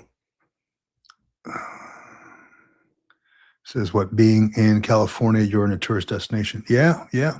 So uh, pretty much, it's pretty fun out here. Let me see. What do we got? Did somebody just jump on here? Is it Mac? Hello, Mac. Test test. Thought I had somebody on the line here. Try. Yeah, if you're trying to jump on the live stream, just try it one more time. For some reason, it didn't come through. So I want to give a shout out to uh, this this piece of history over here. Let me bring it up. So this is the Tillamook Air Museum. All right, I know that. So they're located over in Oregon. All right, good piece of history here. And what's happening is it is the wing, or a part of it is well, the whole thing is closed, and they're having a lot of wing related damages at the south end of the hangar. So what they're looking for is assistance from people through donations and things like that, that can help them in rebuilding this thing. So it's called Hangar B. I had the privilege of going out there. I just randomly chose a place to go um, around the map, and my finger landed on uh, Tillamook, Oregon. Tillamook, Oregon, like where they make the cheese, right? Tillamook. And sure enough, they have this air hangar out there. And, I got a chance to go check it out, but it's in not the best condition. So definitely check them out. Just, I want to give a shout out to them and what they're doing. They're trying to rebuild this thing. So check out tillamookair.com to learn more about this and how they're trying to raise funds to repair this thing. I really want to get back out there and go check it out. I met some awesome people from the VFW out there, American Legion out there, and totally support and what they're doing in raising funds to rebuild this thing, a piece of history. Oh, we got them back here. Let's see. Is it Mac, Mr. Mac? It is. I'm sorry. I lost my digits waiting on the VA to get them. All right. Okay. All right. How we doing, Mac? How you doing? Where you calling from? Alabama. Alabama. Right on, man. How's it out there? Pretty cold? It was 17 this morning. It's 25 17? now. Oh, 25. Holy crap, man. That's yeah. It makes me happy to be where I am right now. Man, it's pretty freaking cold. I was stationed in Worcester, Massachusetts on I duty. Oh, right on. Instructor for the Marines. How was that? When was that? 97 to 2005. Right on, man. Thanks for your service, dude. That's good. And it was Marines, right? Yep. Yeah. Right on, man. So what'd you do in the Marine Corps? Spent a lot of time at 29. A communicator. Okay, right on. And how'd you like 29 Palms, man? I'd rather been in Yuma like your last guest, but yeah, it was okay. At least that dig wasn't far. Yeah, it's not too far. 29 Palms is rough, man. I remember the first time I went out there, it looked like I was driving into Mars, dude. I'm like, what is this? It's nothing but like Joshua trees, like those weird looking trees, and then just desert landscape, man, and hot as hell. Hot as hell. So what are you doing these days, man? Well, as you can see, I had stroke about 8 years ago. My eyes all effed up now. But I just quit working as a sysadmin. I was in IT. And how was that? How'd you like that?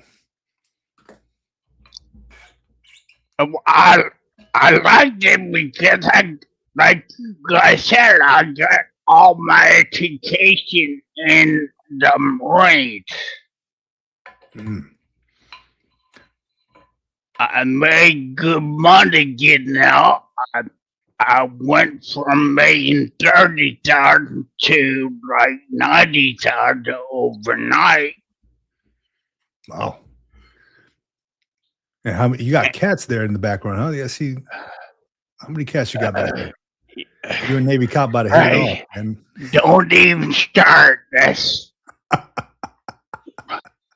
They're all my wives. Oh, that's my same story too. Then they're all my wives as well. I just gotta, it's just more mouths to feed now. Yes, but I got 100% PT 5 years ago. Well, congratulations, man.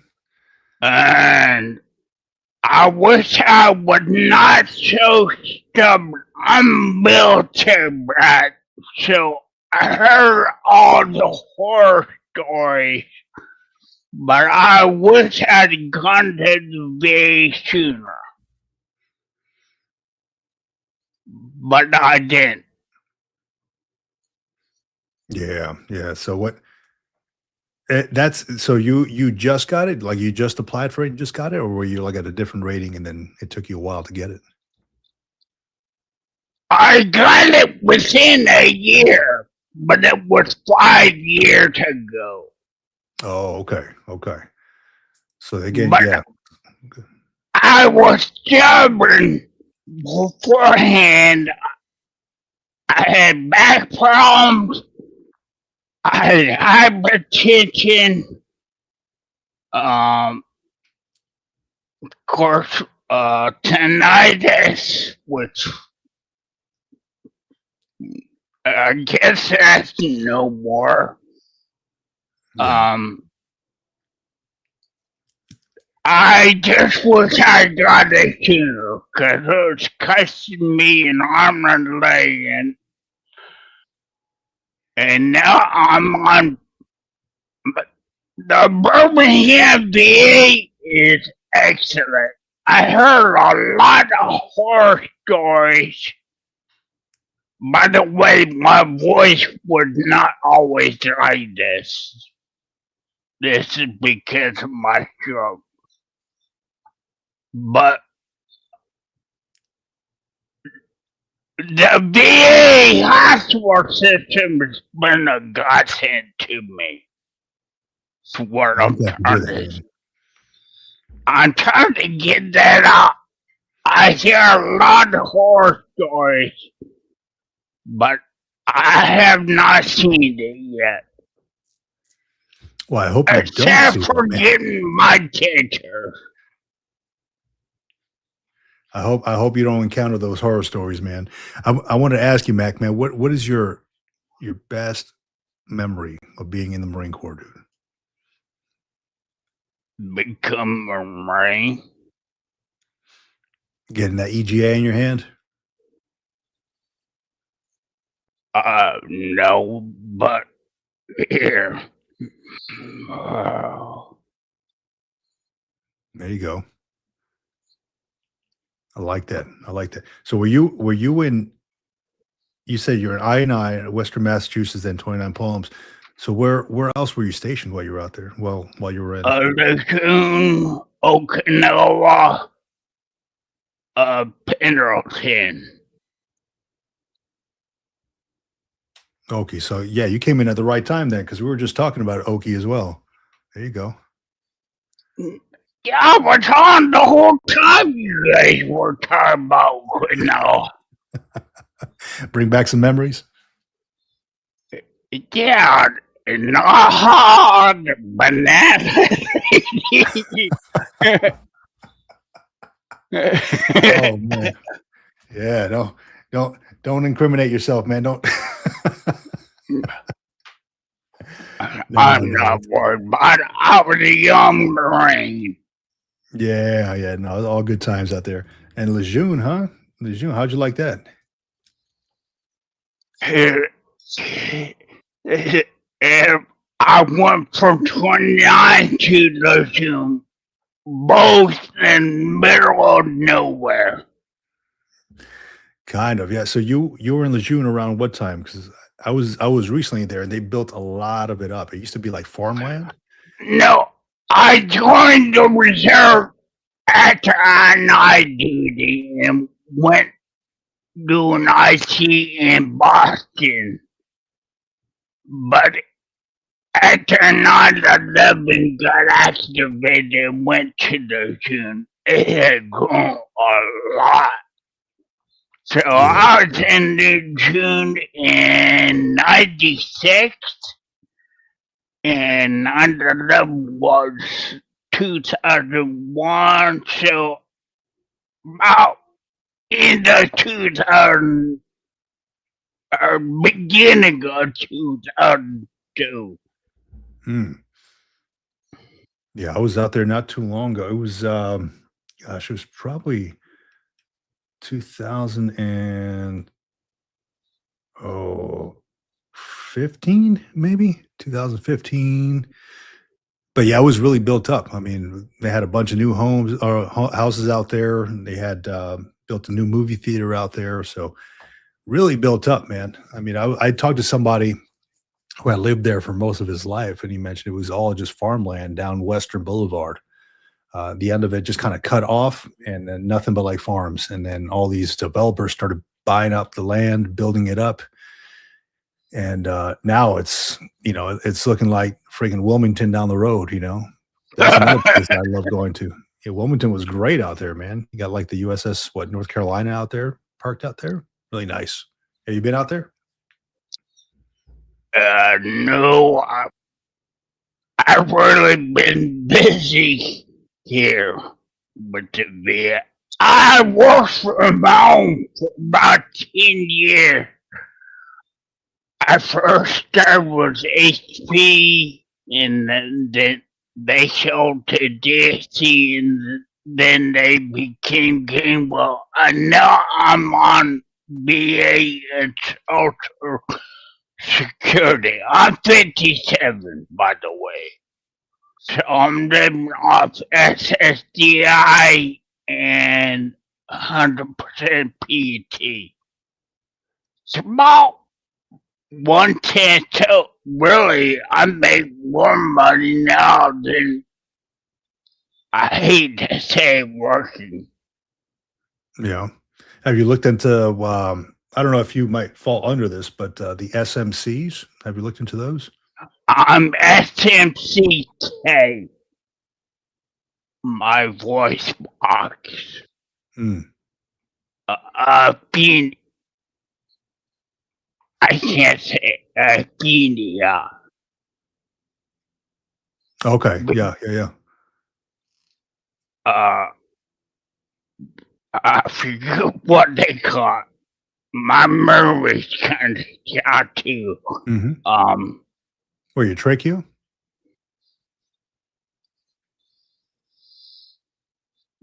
What's SSCK? I forget. Yeah, larynx. They're larynx. Yeah, your larynx. So tell me, man, walk me through a day in Mac's life, man.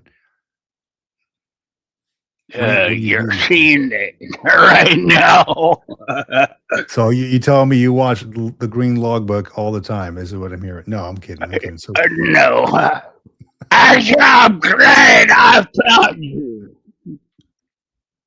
But yeah, I got a monster right here. I got a monster right there. Pretty much, I have no balance. I have walker. mm-hmm. I go on a wheelchair. So my life is pretty much in the chair these days. All right. So you watching But what? 4 hours on the earn. And then what? So what do you watch on YouTube then when you go on there? Like you found the channel on YouTube, but what are you usually watching? God, if you hadn't asked, I'd know. The fat electrician. You watch him? Which one was that? The fat electrician? Yes, him. I've heard of the channel. Yeah.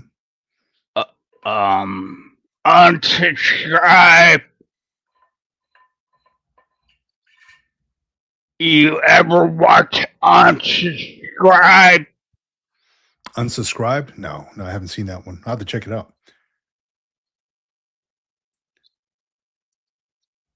Unsubscribe. No, I've heard of the fat electrician though. He's affiliated with Unsubscribe.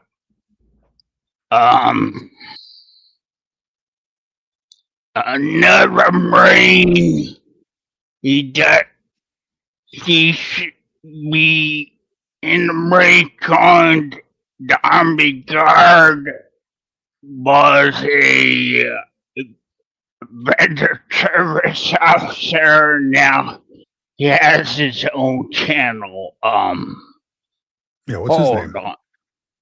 Yeah. I'm gonna get it for you. Hold on. Right. Yeah, there's a lot of good channels that are popping up recently. There's one that I've been following for a little bit. I'll probably reach out to this guy called the Old Salty Marine or the Salty Old Marine. Have you heard that guy? Yeah, that's one. Yes. Yeah.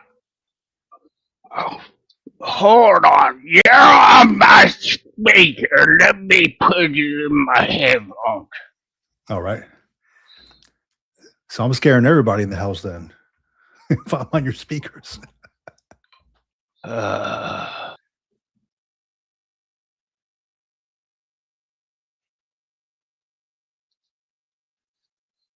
Let's see. While you do that, let me go to the comments here really quick. RWD channel says California. Yeah, I've been to Disneyland, Magic Mountain, SeaWorld, Universal Studios. Yeah, all good spots, man.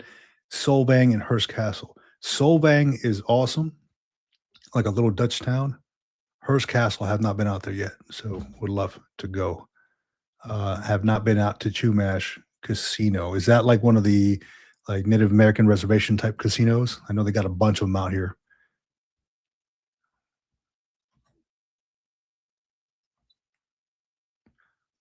All right, Mac, what you got for me, man? You got that channel? I'm still so. Anchor Scott is one I watch. He's an army guy out in New York. He's also affiliated with Unsubscribe.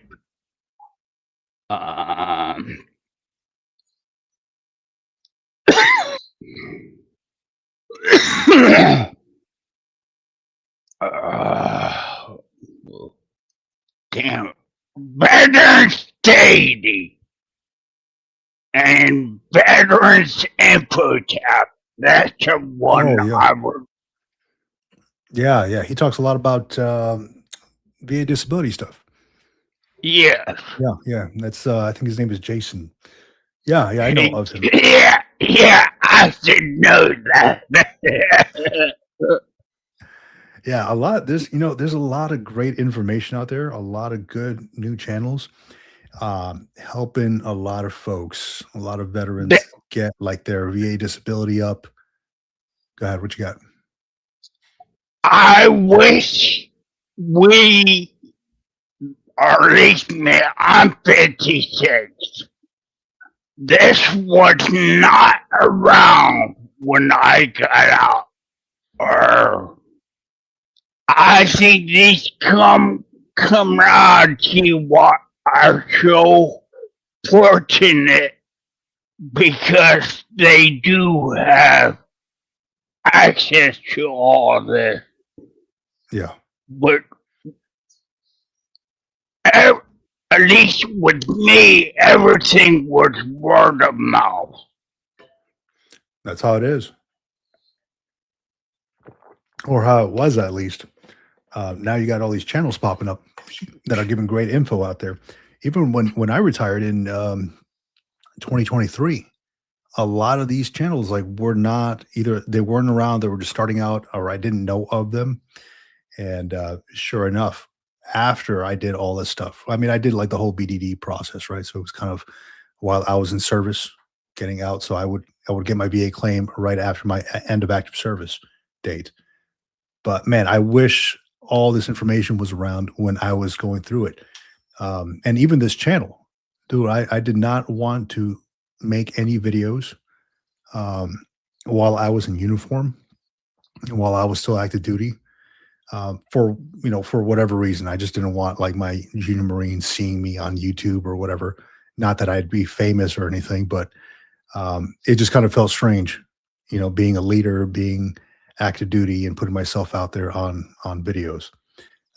So I waited a long time before I started documenting anything, and that's how this all started, documenting my whole retirement process. But yeah, there's a lot of great information, man. Thankful for all the vets out there doing the damn thing and making these videos for people, man. Huge. Well, I'm all messed up, but I want people to know that if you serve, there is help. 100%. There is. More people need to know that. And I'm glad you brought that up, that they're not alone. You not only have the Veterans Crisis Line at 988, press 1. There's also another tribe out here even on YouTube that you can connect with. And I get emails all the time about stuff. Just not just folks. Sometimes it's folks wanting uh, to ask for things as far as like helping with the YouTube channel, but these are folks who are into self services, but other veterans as well that want to connect, that have like folks like Navy Cop. We got other folks, Boston Rob out there, who want to connect, who are doing things. And if folks ever need to connect, you always got this channel, and we always do the military retirement podcast on Sunday mornings as well. So tomorrow morning at 8 a.m. Pacific Standard Time, we're going to be doing another live stream. So Mac, have you heard the military retirement podcast live stream that we do on Sundays? Nope. Yeah, jump on there, man. Whenever you get a chance. So we do it. I've been doing it for like a year and a half now. Every Sunday, 8 a.m. Pacific time. It's myself and an Army retiree, and he lives out in Italy. So we get together and we just talk about veteran topics and, whatever's relevant in the veteran world. So every Sunday, we're doing it every Sunday, man. Shit, What in Aviano? No, he lives over in Sicily. Okay, so Aviano's also Sicily. Yeah, so that's probably it. I can't recall. My old man was a helicopter pilot out of Aviano. So you got a chance to live out there, huh? I didn't. I joined before I saw the light and joined the Marines. I was in Alabama after Army National Guard. Then I saw the light and joined the Marines. All right. Yeah, I hear good things about being stationed out in Italy, Spain. Here, it's like beautiful out there, man. I grew up in Schwäbisch Hall, Germany. Is that really? You grew up out there? Like you were born out there, or you spent time? But Raised out my dad was an Army aviator. So I was born at this Army hospital on base when they still did births. Then we moved to Germany. And he did 2 tours in Germany. And then came back to Alabama for Rucker. It became Fort Rucker to Fort Neufeld, and now under the 6th War, it became Fort Rucker again. What do you think about all the name changes that the Army bases are having, or that they've had? In my live on YouTube, I'm just wondering to whether to use colorful language or not. Go ahead. We're live. Go ahead, man. I think it's much of bull hockey. It is what it is.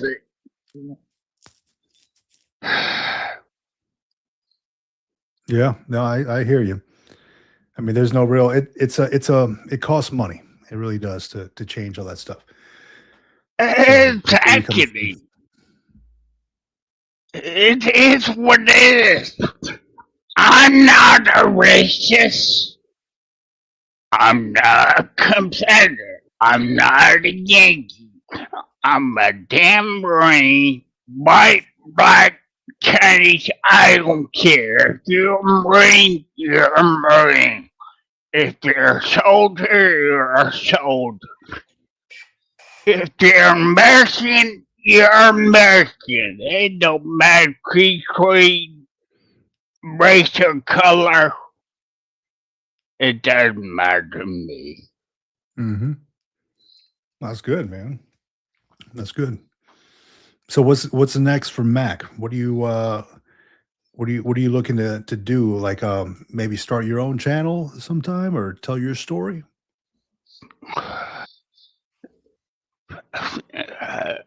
I could, but I can't. I can barely talk or speak. You ever thought about writing down your story, sharing it? So it's kind of like I, sharing your legacy. I don't have dexterity. I'm in a wheelchair. So I don't have the dexterity either. Yeah.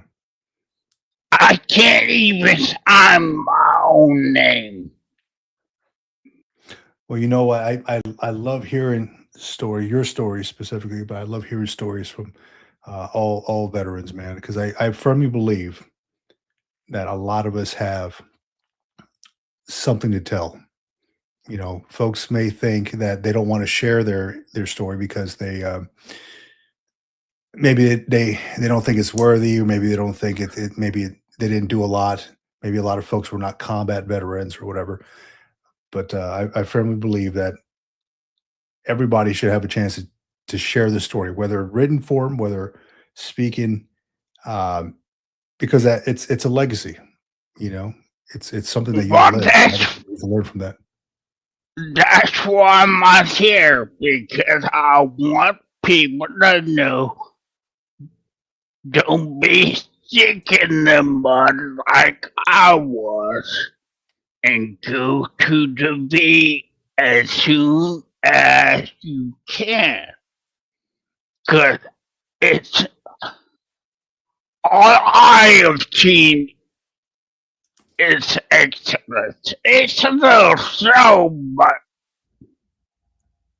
I've had 2 surgeries, but that may be because I went to UBVA, University of Birmingham VA. So I went to a university veterans hospital. But I'm just saying, the education benefits, housing benefits, if you qualify medically, dental, medical, the monetary benefit, do it. Do it now. Don't swallow your pride. Yes, it's a great message, man. That is great. Go as soon as you can. Get the benefits that you've earned at the VA. Don't wait. Yeah, swallow your pride. I mean, it's there for a reason. You've earned those benefits. Now it's time to use them. Absolutely. Good, man. Well, shit, Mac. It's good. I'm glad you came on, man. You got a good message. You got a good story, and you follow some awesome podcasts as well. So I wrote some of them down here. I didn't even know some of those existed, man. So I appreciate that. But go to the VA as soon as you can. Swallow your pride. I love that, dude. Okay, I'm gonna let you go. I get tired of speaking, so I'm gonna. All right, yeah, no worries, man. I got you. Well, it was good having you on, buddy. Stop by anytime. All right. All right, Bye. take it easy. Yeah, that was Mac out of Alabama, former Marine. Just got his 100% VA disability rating. Gave me some good insight on some awesome podcasts I probably should be following. And his message was go to the VA as soon as possible. Swallow your pride. All right. You use those benefits that you've earned. 100%, man. I fully agree. Thank you, Mac, for coming on. With that, tomorrow morning, we will be having the Military Retirement Podcast. I'm sure if you all have watched it, You know what it's all about. If you have not been a part of the Military Retirement Podcast, please stop by. It gets streamed on the Green Logbook on the Military Retirement Podcast channel, over to Facebook, over to LinkedIn, all the good places, right? I don't know. We sprinkled a little bit of social media all over the place. So we're going to be there. If folks want to jump on, please feel free to, let us know. I want to jump on stage. That's fine. But it's myself and my co-host, John, the retired Chief Warrant Officer 3s, just talking about veteran stuff, veteran benefits, veteran updates, et cetera, et cetera. Really want to give a shout out to the channel sponsors here really quick. Let me pull this stuff up. Oh yeah, this is going to be good. Let's see. Bam. Bam. Here we go. Channel sponsors. No, that's the wrong one. Want to give a shout out to Wild Bill's Craft Beverage Company. If anybody out there is looking for franchises, looking to get into a franchise opportunity, Wild Bill's is veteran owned, and they're looking to bring on veterans to their franchise. They offer 50% off for veterans, first responders, and law enforcement. DrinkWildBills.com. Shout out to Josh. I know we've had him on the channel. Josh at Movement Financial, MVMTFinancial.com. Veteran owned finance services, Movement Financial, MVMTFinancial.com. And Ebby Travels. If you're looking to use Space A this year, like I am, go to ebietravels.com. That's EBIE travels.com. Use code GREENLOG. We're going to give you 20% off of the services, monthly services.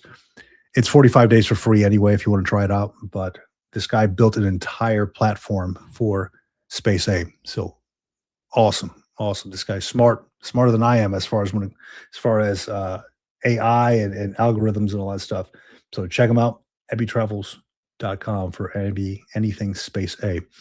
Aside from that, check out the latest video I put up on special monthly compensation. Just put it up, 2 days ago. It's getting some good traction. A lot of folks don't know that they could rate special monthly compensation. A lot of veterans just think, hey, I got my VA disability and that's it. And then maybe they might be walking around with, injuries to the foot, hands, things like that. And they don't realize that they rate the special monthly compensation, which could potentially up your disability income. And again, I hate that word, but your service-connected income, several thousands of dollars. So definitely check it out. If you rate it, go out and get what you deserve. Get out and get what you served for. And let me see, what else do we have going on here? And I'm just excited about bringing some awesome content your way, some awesome guests your way. Like I mentioned, I got that Green Beret coming up. I got that Navy SEAL coming up. I got that Army chaplain coming up, and that dude's doing some crazy stuff, awesome stuff. Not crazy, but awesome. I got, who else? Oh, this gentleman here that wrote, author of Veteran Stories of Transition and Transformation, 25 personal narratives of military service, higher education, and career success. Got these gentlemen coming on pretty soon to talk about their book. I just got to get to reading it first. I have not started yet, but I'm going to make this a priority here. So definitely check these guys out if you haven't already. And with that, I got to get ready for my upcoming interviews. I got to do some traveling as well for these things, and coming up with some good topics for tomorrow's live stream on the Military Retirement Podcast. With that, thank you all for staying here with me. If you got anything, please put in the comments below.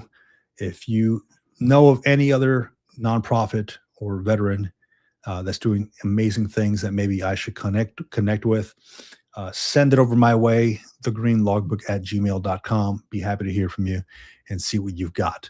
With that, I want you to stay out there, stay safe, and stay ready. Out here.